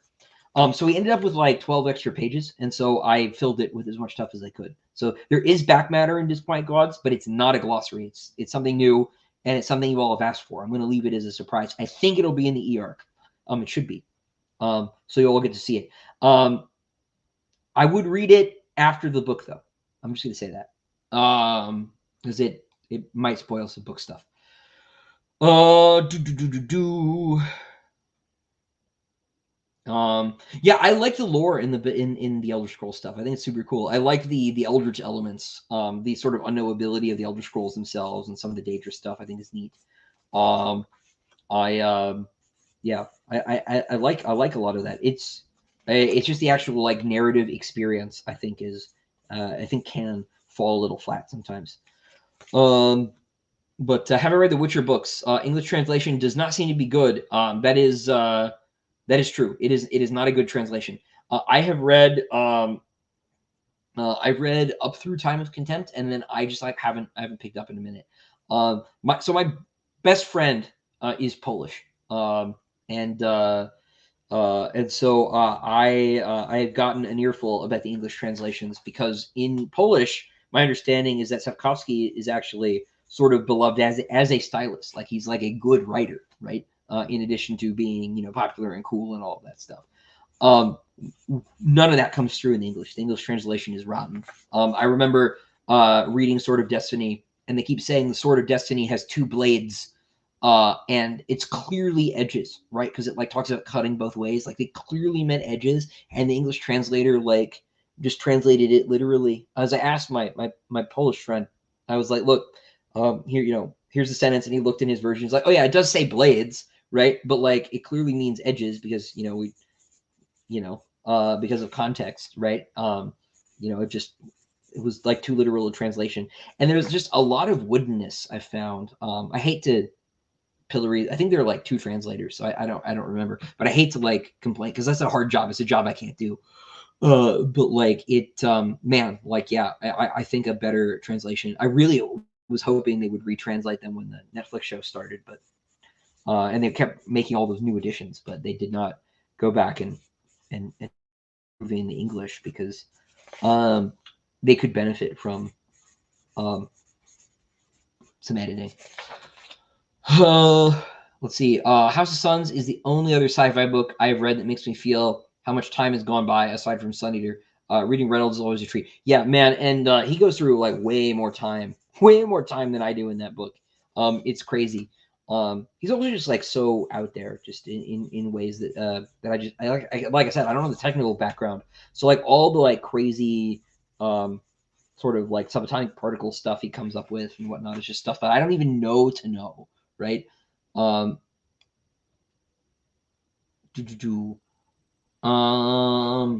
Birdie says, congrats on the success. Amazing to see how quickly series has picked up success this year. Yeah, it has been astonishingly cool. And I'm feeling very good about 2024. I think this could be a really good year. Could really be a good year. Would I like to write a story for a different medium like a game or a TV series? Yeah, I would love to do that. I think that would be I really enjoyed learning to write comic books working with Steve. Because there's like a lot of stuff that should be like really obvious that wasn't, right? Like I still remember having this conversation with the Marvel editor about how like you could only do one thing in a panel. And I was like, oh, of course, right? Because like the image doesn't move, right? Thor can't pick up the hammer and hit somebody with it. Like you have like a limited number of actions that you can communicate, right? And I remember too, like I was on a panel, I think it was Dragon Con like years ago. And it was a world building panel, and I had this really off the wall question. One guy was like, hey, I'm writing a metal concept album. Like, do you have any world building advice for like writing in that medium? Right. And I didn't my musical education is like virtually nil, right? I'm just an enjoyer of traditional heavy metal, right? I'm the Dio guy, right? But I was like so excited to talk about metal, right? I was like, right, you have music actually, right? Because when you work in another medium, you have another medium, right? And so there was like so much writing I didn't have to do because the art was doing the talking, right? And like comics are a visual medium, right? Like it's about the images. My job as the writer is just to like give the artist like some good ideas to like work off of, right? And to like do some speech bubbles. Like that's about it, right?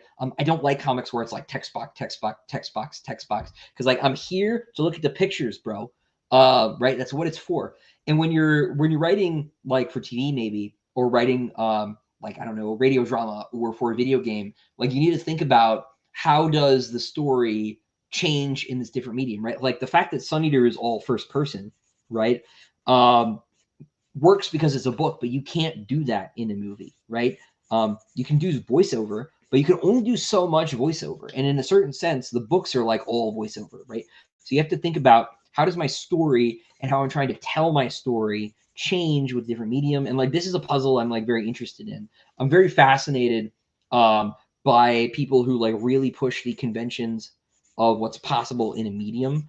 Video games that do things like make the lighting check and like your settings part of the story in some way. Like I think like that's or part of the world building, right?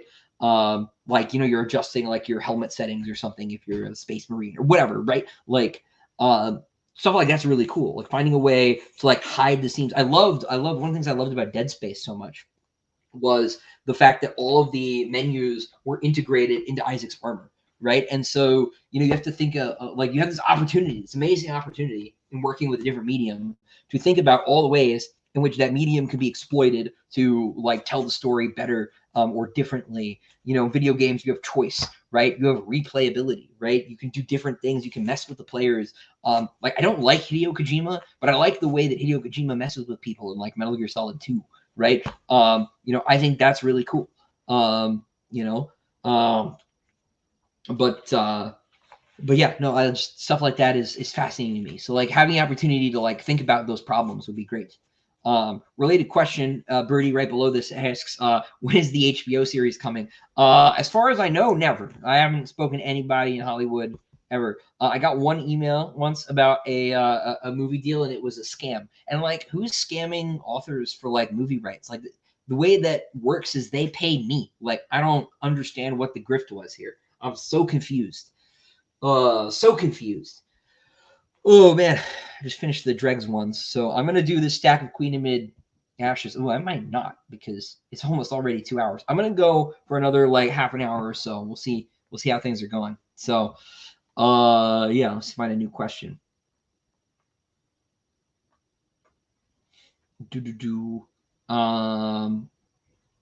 Tor Aramini, yes, good old Mark Aramini shows up in Demon in White. He actually bought a copy of Demon in White from me because someone told him he was in it.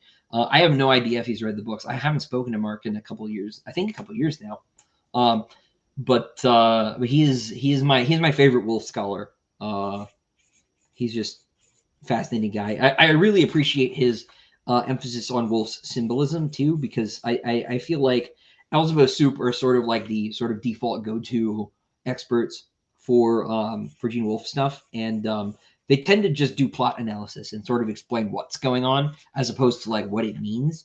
And the question of what it means is deeper and more interesting, right? So like Mark is my guy. Sandra Lynn's story, yes, coming on up. Tanner, speaking of Chasm City, where do we go to order, assign, and other stories? Yeah, you go to Anderida Books. There is a link to their website in the description. Should be, I think I copied the right description. But yeah, go to anderidabooks.co.uk. You shoot them a line. I don't think that there is a page up yet, and either ask them about it. At the very least, sign up for their newsletter, because then you'll know. We've got a lot of stuff coming. Soon. Do I think the Succession Rebellion of Jad would be an interesting standalone story inside of your universe? Totally. If I wanted to go back in time, yes. Frankly, I'm more interested in going forward in time than backwards. But we will see. So, is there an image of Calvert? No, there is not. But hopefully there will be soon, because we're doing the Diamond edition of Howling Dark soon. I have a meeting with James Cook about the cover, hopefully this month. I'm very excited about that. James has done such great work on Empire of Silence and on he's done Tales of the Sun Eater 3 now, and he's done Tales of the Sun Eater 1. I should have the cover for that tonight. Since I'm signing now, my wife and I may typeset the cover this evening. We'll see.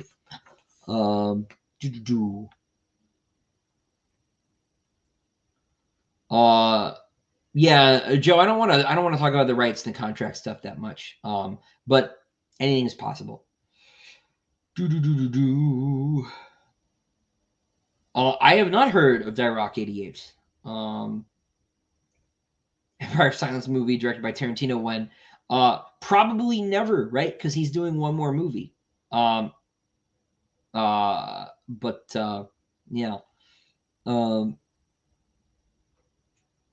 Yeah. Can't wait to see John Barry Ballaran's art for Queen of Mid Ashes. Me too. I've seen the roughs. It's really cool. We decided like after he did the art that we weren't going to put any copy on the back of the cover for the novella, because basically anybody who orders the novella like knows what it is, right? And is ordering the book because they like know what it is. So we decided we would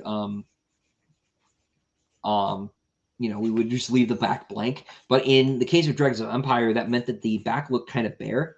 So with Queen of Ashes, we were like, why don't we just like go full out on the back cover? So It's gonna be really cool. It's got Godar Malion on the front and Hadrian is on the back, sort of challenging her. So if you open it up, it makes a full picture. It's gonna be really cool. And John is such a delight. He's just such a nice guy to work with.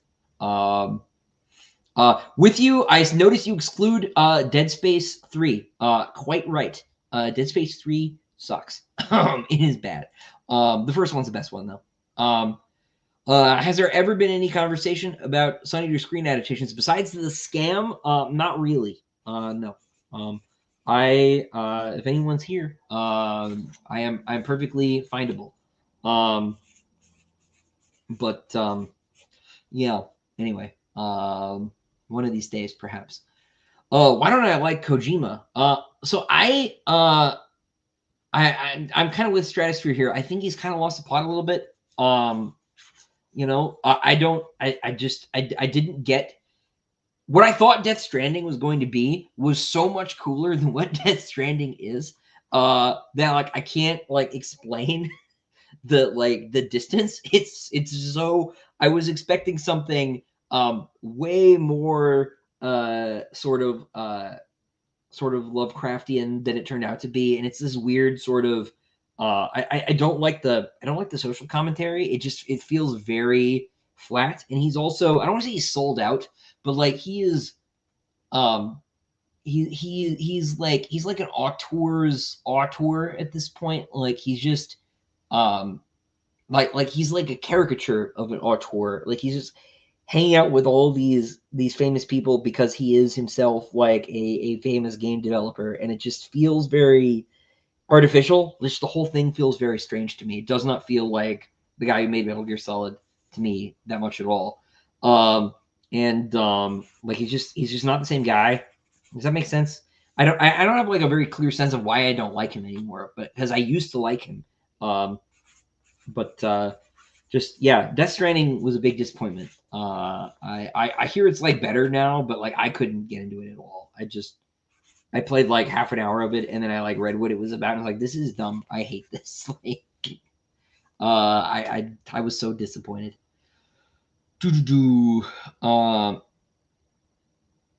Let's see.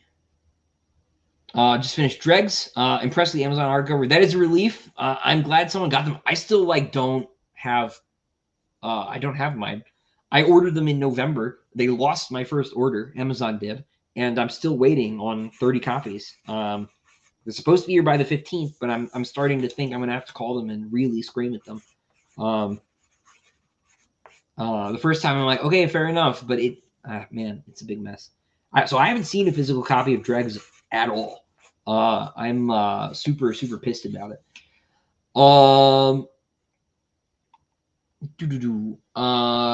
Any audiobook news? Same narrator, I hope, for Dregs of Empire.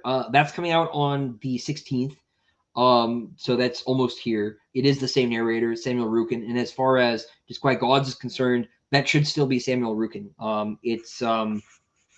It should come out the same day as the actual book, which is April 2nd. There might be a little wiggle room on that. Sometimes the audiobook publisher has been like, I think every time actually, the audiobook publisher has been like within a week of the launch date, but never exactly on the launch date, which has been the source of some consternation. But yeah, we'll see. But it should be the same day, and it should be the same narrator because it's the same company. The audiobook publisher did not change because the physical book publisher changed. Everything else should be exactly the same. My audiobook editor, producer, really likes my stuff, so I don't think that's gonna change. Says, can any Imperial citizen become a knight? Theoretically, yes. Theoretically, yes. Obviously, the higher your class, the more likely that is to occur. But theoretically, it could be done. Thank you for the early live stream. You were very welcome, Elise. It's nice to see you.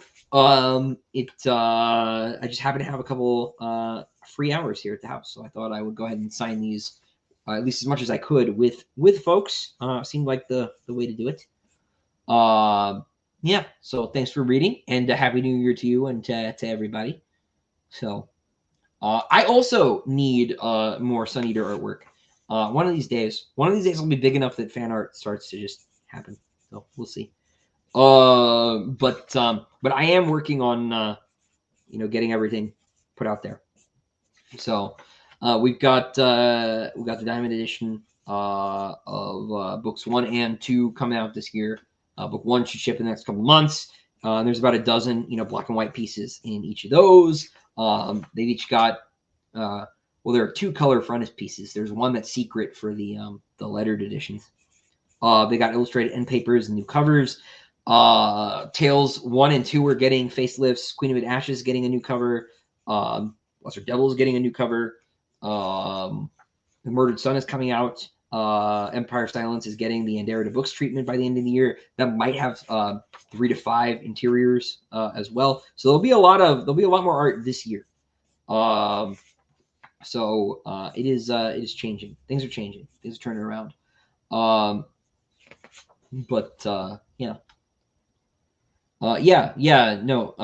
Death Stranding is terrible. No.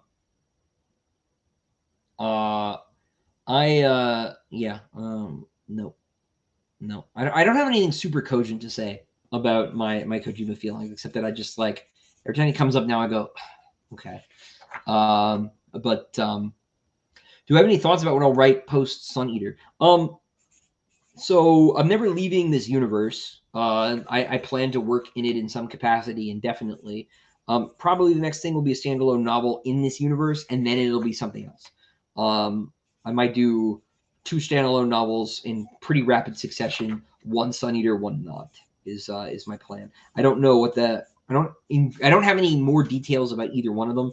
And frankly, if I did, I probably wouldn't tell you. I want to keep it a surprise. I think would probably be the best way to go. Oh man, interesting question. Sal asks, is there anything I wish I'd known when I was writing my first book? Yeah, I wish I'd known that. I could have told my editor no. My first editor was a great deal more domineering than my second. Both my first and my second editors were substantially less good than my third. I made some changes to the first book. I won't be specific. That I wouldn't have made if I'd known I could have told my editor no. I was 22, and well, I guess I say this. My first editor told me to change the Emesh section of book 1 to make it more like Name of the Wind, which was a really, really bad advice. And I didn't know I could tell her no, and I thought it was good advice because she worked for the company that published Name of the Wind. And if I have been criticized for anything, it is for that. I have found, with regard to the first 5 books, that the book that everybody likes the most is Demon in White, and that is the book that has basically no editing. That book is basically all me. Like they edited the grammar and spelling. They didn't edit structure basically at all, and there wasn't time. I had like 2 weeks to edit Demon in White. And that's the book everybody thinks is the best. The book that had the second least editing or interference was Howling Dark, and that's basically everybody's second favorite book. Books 4 and 5 were one book and they got split in half. And some people say that's not noticeable. Some people say it is. People pretty much like both of those books, but the book that is soundly considered the weakest is the one that was edited the most. And so I wish I had known that I could have told my editor no early on, because telling my editor no has mostly worked out in the long run. With book 6, I had a really good working relationship with Dave. Dave is a genius, and actually like went and read all the earlier books, which editors don't usually do. If they come on mid-series, they just kind of have to get up and go. He like really, really did everything right and worked really hard to make sure everything went well. And Dave's also a good friend of mine, so it was cool to work with a friend, right? So obviously I'm biased, right? But he really made. I had to cut about 40,000 words out of Disquiet Gods because it came in at about 320,000, which was way too long. And we cut about 40,000 words out.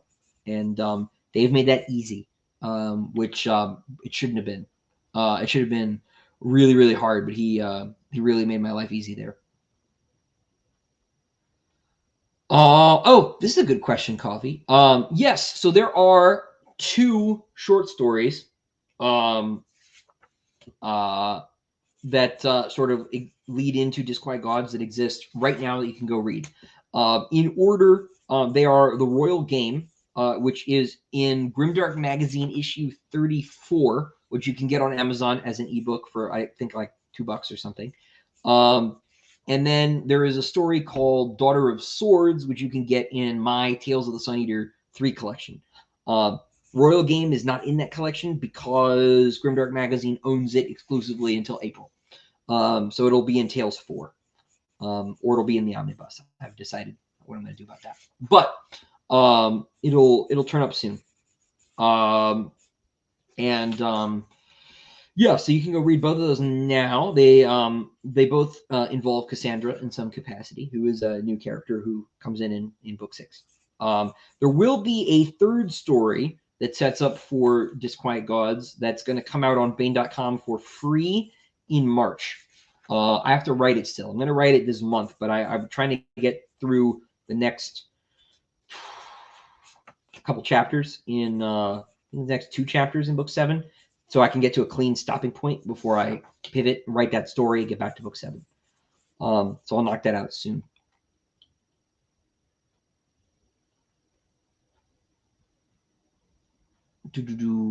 Yes, the moral of the story is let me do my thing. Let me do my thing. Turns out I know what I'm doing as it happens.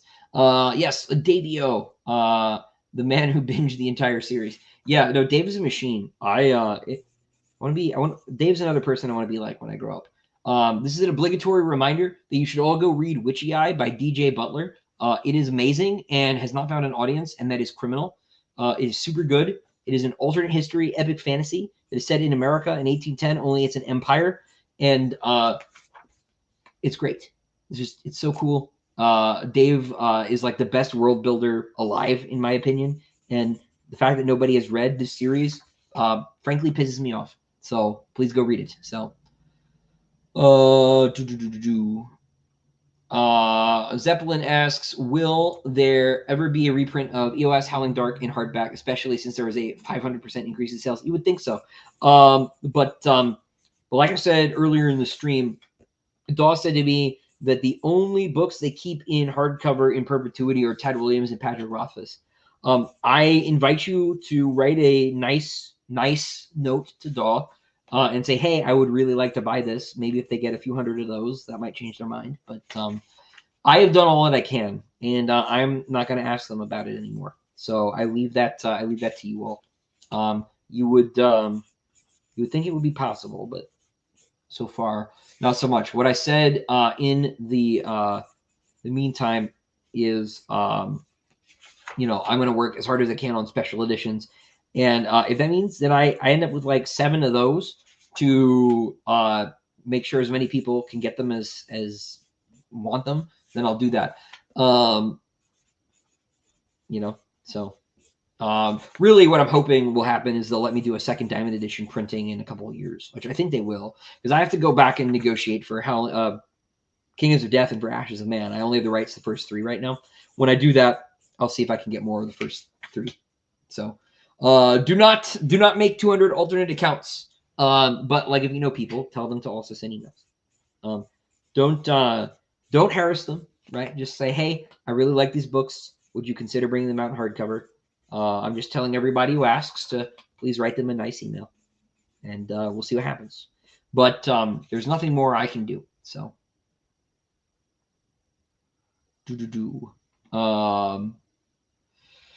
what was the first spark for Sun Eater? Did it come from somewhere? No, there wasn't really a spark at all.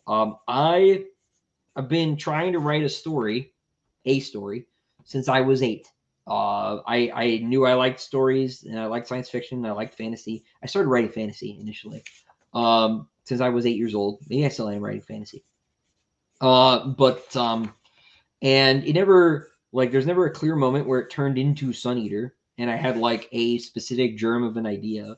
It evolved organically as I grew up, and I had new ideas or had new thoughts as I was reading other books, and sort of went from there. And just sort of one step at a time. So there's not a clear moment. But Birdie, thank you for your kind words. And the next comment is very kind of you. There you go, Wolfe. Do I know what the Sid Arthurians think of Hadrian's mystery cult? I don't actually. Wait, that's not true. I do. It depends on the Sid. So there's not like a Sid Arthurian Pope who like makes the decision, right? But I know that there's at least one Sid Arthurian who thinks that Hadrian is a Buddha, basically, sort of a bodhisattva. But that might not be representative of like the religion as a whole. So, but this particular character does think this in light of Hadrian's miracles. He thinks that they are evidence that Hadrian has obtained a kind of enlightenment. So, do I know what I'm going to name the final book? Regula asks. And Zeppelin says, do I have a cover vision in mind? The answer to both of those is yes. You will know the title of book 7 when the Diamond Edition of book 1 comes out, because the Diamond Edition of book 1 has all 7 titles listed on the card page. And so when that comes out, if someone who has the Diamond Edition wants to tell everybody, that's up to them. If not, there'll be a cover reveal probably before the end of this year, I would imagine. Poor Kieran is going to be so sick of me by Christmas. He's working on Murdered Son now, and then we'll have the Empire of Silence redo stuff, and then we'll have book 7. So he's going to be busy. Yeah, no, I have a plan. The only thing I'll say more is that the book 7 cover will be Hadrian again. It'll be, Hadrian at the beginning of his journey on the Empire of Silence cover, and then it's been different people all the way, and then it'll end with Hadrian again. So that'll be, I think, cool. But it should be pretty neat. I'm pretty excited about that. Man, do I ever get writer's block, doubt what you have written, and how do you overcome it? Yeah, of course. That's like totally normal. It's part of the process. What I really think, I think most writer's block is a result of insufficient planning. I think it's mostly plot block. I had a big problem with my writing the last couple weeks. One, because like the holidays like stop me, and like if I write every single day, I'm good. But if I take even a day off, that can really mess me up sometimes. And so that was part of the problem, and it's really hard to get back in because so much of writing is short-term memory, and like I call it RAM, right? It's like active, sort of active processing. And once you stop, it goes away. So I really struggle with that. And I doubt the quality of my work whenever I'm having trouble, because I don't really think of it as like, I don't think of the writing as really separate from me, because the writing is a product of my own abilities, right? And so if I suck, if I don't feel good, then the writing is bad. And so like what you should do in those situations is feel better, right? Get some sleep, eat not garbage, right? And it's really like getting sleep is a big thing, right? That, and like get some sunlight, touch grass, exercise, stop complaining, go to church, like any of those things, right? Do things to take care of yourself, mentally, physically, spiritually, and you will feel better, and the writing will also feel better, right? But the other thing you can't do is stop, right? You can never use I'm sad as an excuse. You can't use life is hard as an excuse if you, especially if it's your job. I alluded to the fact the last few years have actually been like very, very hard for me personally. There's been a lot of stuff going on, and none of that was going to be made better by stopping. Now, that's not to say I don't whine constantly. Like I complain. I complain constantly. Casey's making fun of me. I feel terrible. Have you considered not? Yes. You know, sometimes that's what you have to do, right? But I complain constantly. It's how I exhale, but which drives my wife crazy. But you know, that helps too in its way. Venting is good. Venting can be healthy. But you can't like come to identify with your misery. You have to. Misery is a symptom. It can't be an identity. Well, at least I'm on brand, Casey. At least I'm on brand. But yeah, no, look, and like understanding too that like you're a person, right? And it's like it's okay to suck temporarily. You have to find a way to get over it. But it is okay to like not feel your best. It is okay to take a break too, right? I don't like to because it makes me feel terrible. Like going easy on myself makes me feel like more of a loser. So I just can't do it. Like I'm up here sick, just like trying, right? Because like it's not a. I mean, there's a writer, and it's a reasonably well known one. I was at dinner with once, and I was like, well, you know, like sure, it's a hard job, but it's not like digging ditches. And she was like, it's so much harder than digging ditches. And like, it's not though. Like, it's not.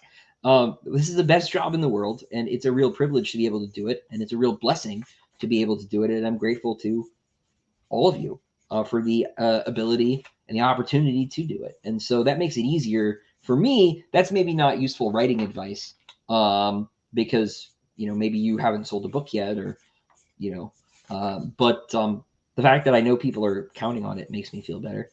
So that helps me as well. Not least of all, my wife and daughter are counting on me. So that really helps. But you know, it's also fun, right? Like it's work, but the work is like today I wrote a fight scene. Like that's cool. There were swords, there were robots. Like that's my job. Holy cow, that's awesome. And so trying not to lose that perspective is good. You know, I also now there's like a lot of other stuff associated with my job. Like I'm signing and talking a lot at the moment. So that's a nice change of pace. Although I kind of thought it would be easier to sign half of these than it has been, and that I would be done already, and I could have gotten a little bit more writing done before I have to make dinner. But it is basically time to go do that. So, but that's okay. I'm gonna finish this little stack. I will have done half of it, and you know, that's all. That's all good. Do I have a favorite side character that I've written?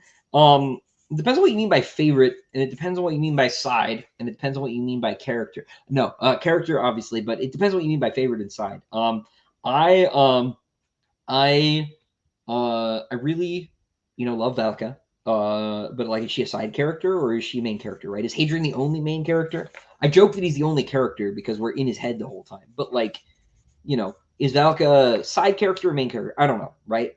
So maybe that's an unsatisfying answer, right? By the same token, are Karn and Siriani side characters? I don't know. They're both really fun to write. Siriani is more fun to write than Karn. Siriani is in a lot of ways more accessible, which is funny because it's not the human character, but here we are. But as far as side characters, Polino is a blast because he's just so coarse and rude, and that's fun. And you know, so he can be really entertaining to write. I love Basander Lin a lot because a lot of people don't, and they're wrong. I'm a big Basander Lin apologist. I don't think he did anything wrong. If I knew Hadrian, I would also do the same thing. Poor Basander's trying to do his job. I love Alarin. I love Lorien. I love Selene. I love the Emperor. I'm very proud of the Emperor. I think he might be my best character. Besides Hadrian. Hadrian obviously has the most screen time. But you know, yeah. So I love a lot of my characters, but so that was maybe too diffuse an answer to like be really satisfying. The only character I really don't love is Urbane. I hate that guy. What a monster. But this may be surprising too. I don't really like Switch that much, which is why like he hasn't come back around. I don't like. I just I don't know how to say this. Like he just wasn't ever fun for me. It was a hard character to get right. And so that was a tough one. Because he is always at odds with Hadrian in sort of a weird way. So like I didn't have a clear, in the same way that like I struggled to like write Valka's point of view because I was always looking at her through Hadrian's eyes. Like Switch is in a similar position because he was kind of like not really an antagonist to Hadrian, but he was a foil in a lot of ways. And so like that was always very stressful because like I want every character to like feel like they're right? And so like that was really hard. And so I haven't missed him because he was very difficult to deal with.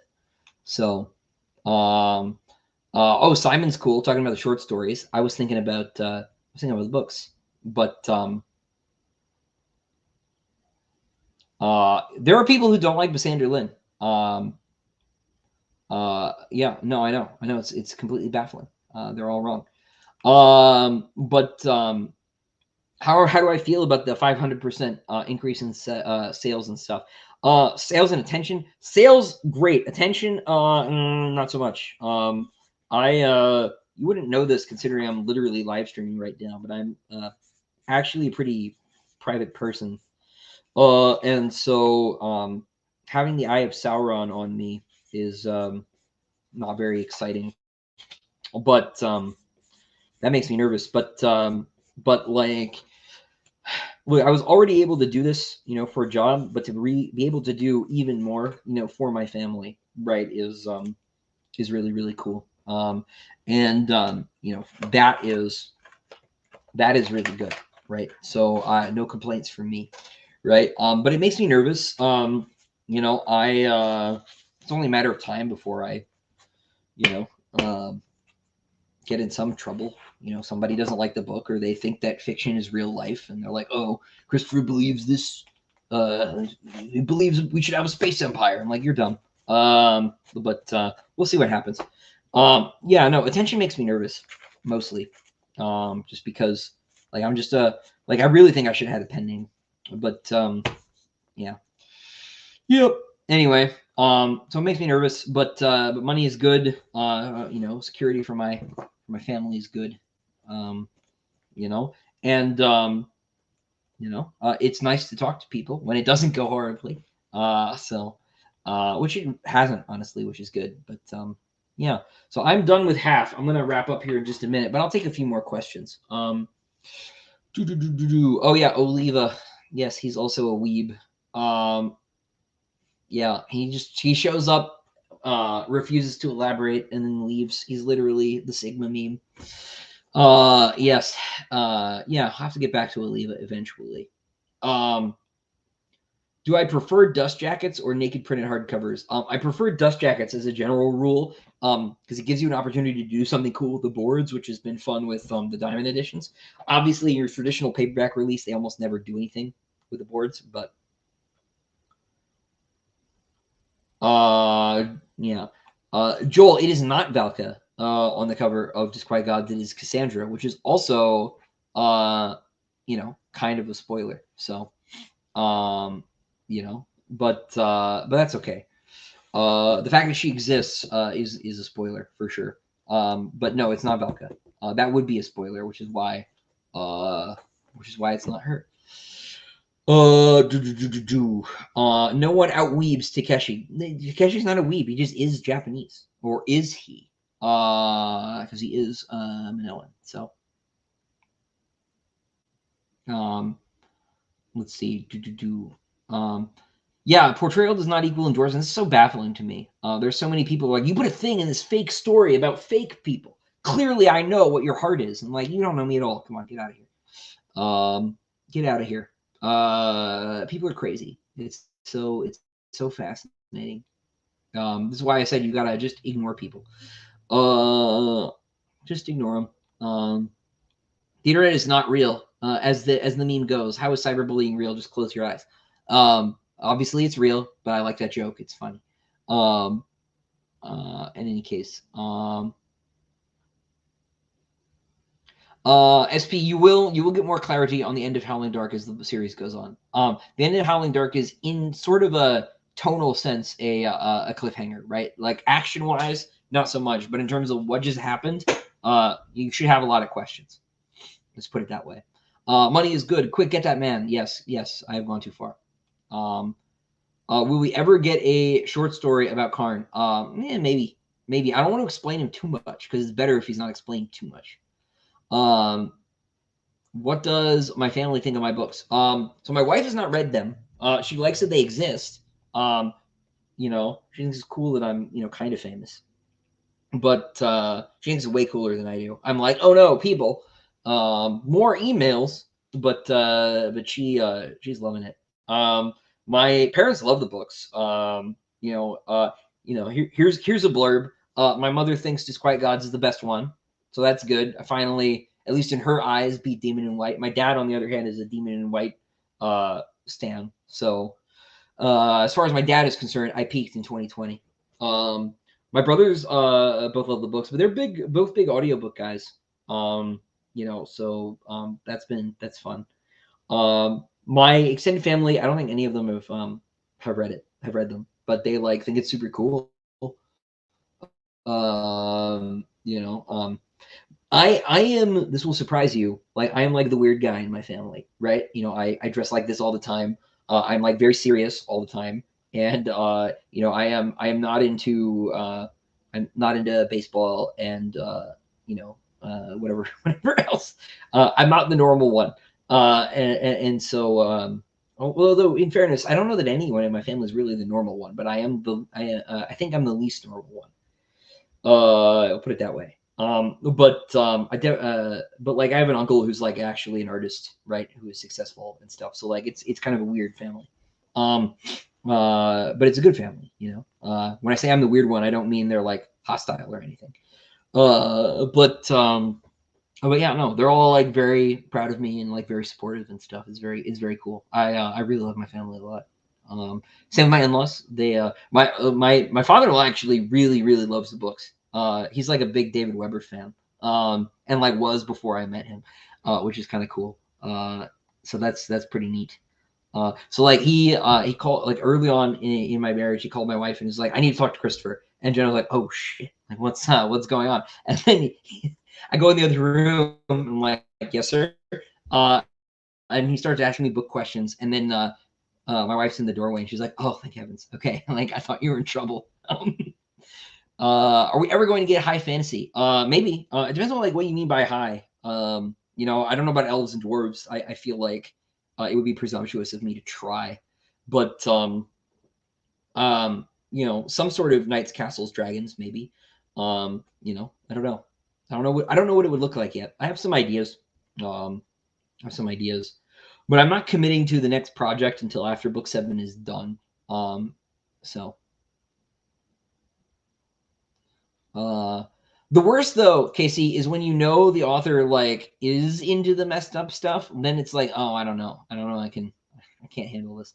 That does happen sometimes. The nicest compliment I ever gotten was one of my readers was Christopher, I've read 5 of your books now, and I can't tell what your depraved sexual fetishes are. And I'm like, good. One, I don't have any, and 2, good.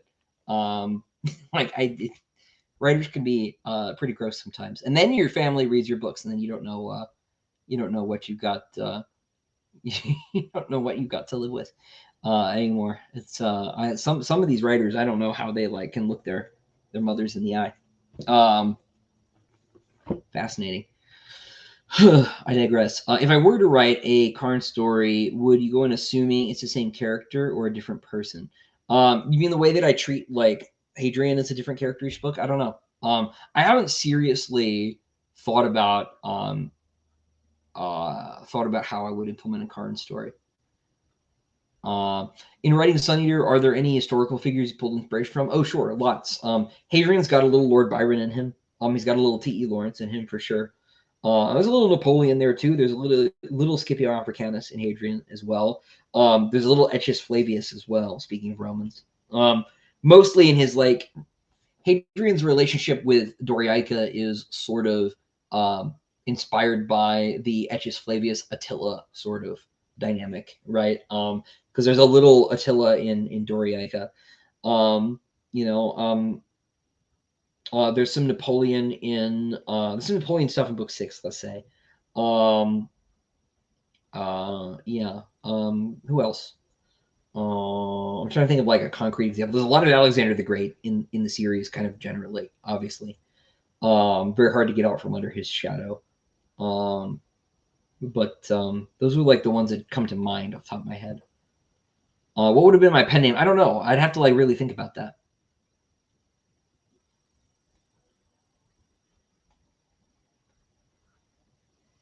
Oh man, Zin, I am so sorry. I'm so sorry for your loss. I know exactly how that feels. So, yeah, man, I'm so sorry. I will. I'll be thinking about you. So,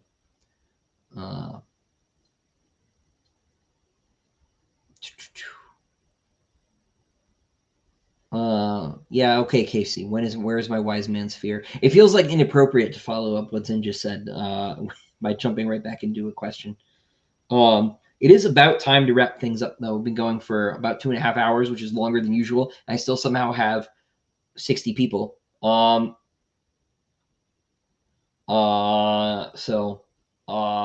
Demon and White, I did catch a I don't like sand Star Wars reference. That is 100% true. Man, Zin, I know how that feels too. I had one that was sort of in that position too. Mine are all gone. My grandparents have all passed, so I know what that's like. I will, I think, wrap up on a lighter note here, though, and answer Joel's question. I always seeing you wear the same shirt in my videos. Is it always the same one, or do you have several? I just started to think of that shirt like your version of George Martin's hat. So I used to wait tables. So it is not the same shirt. I have like 15 of these.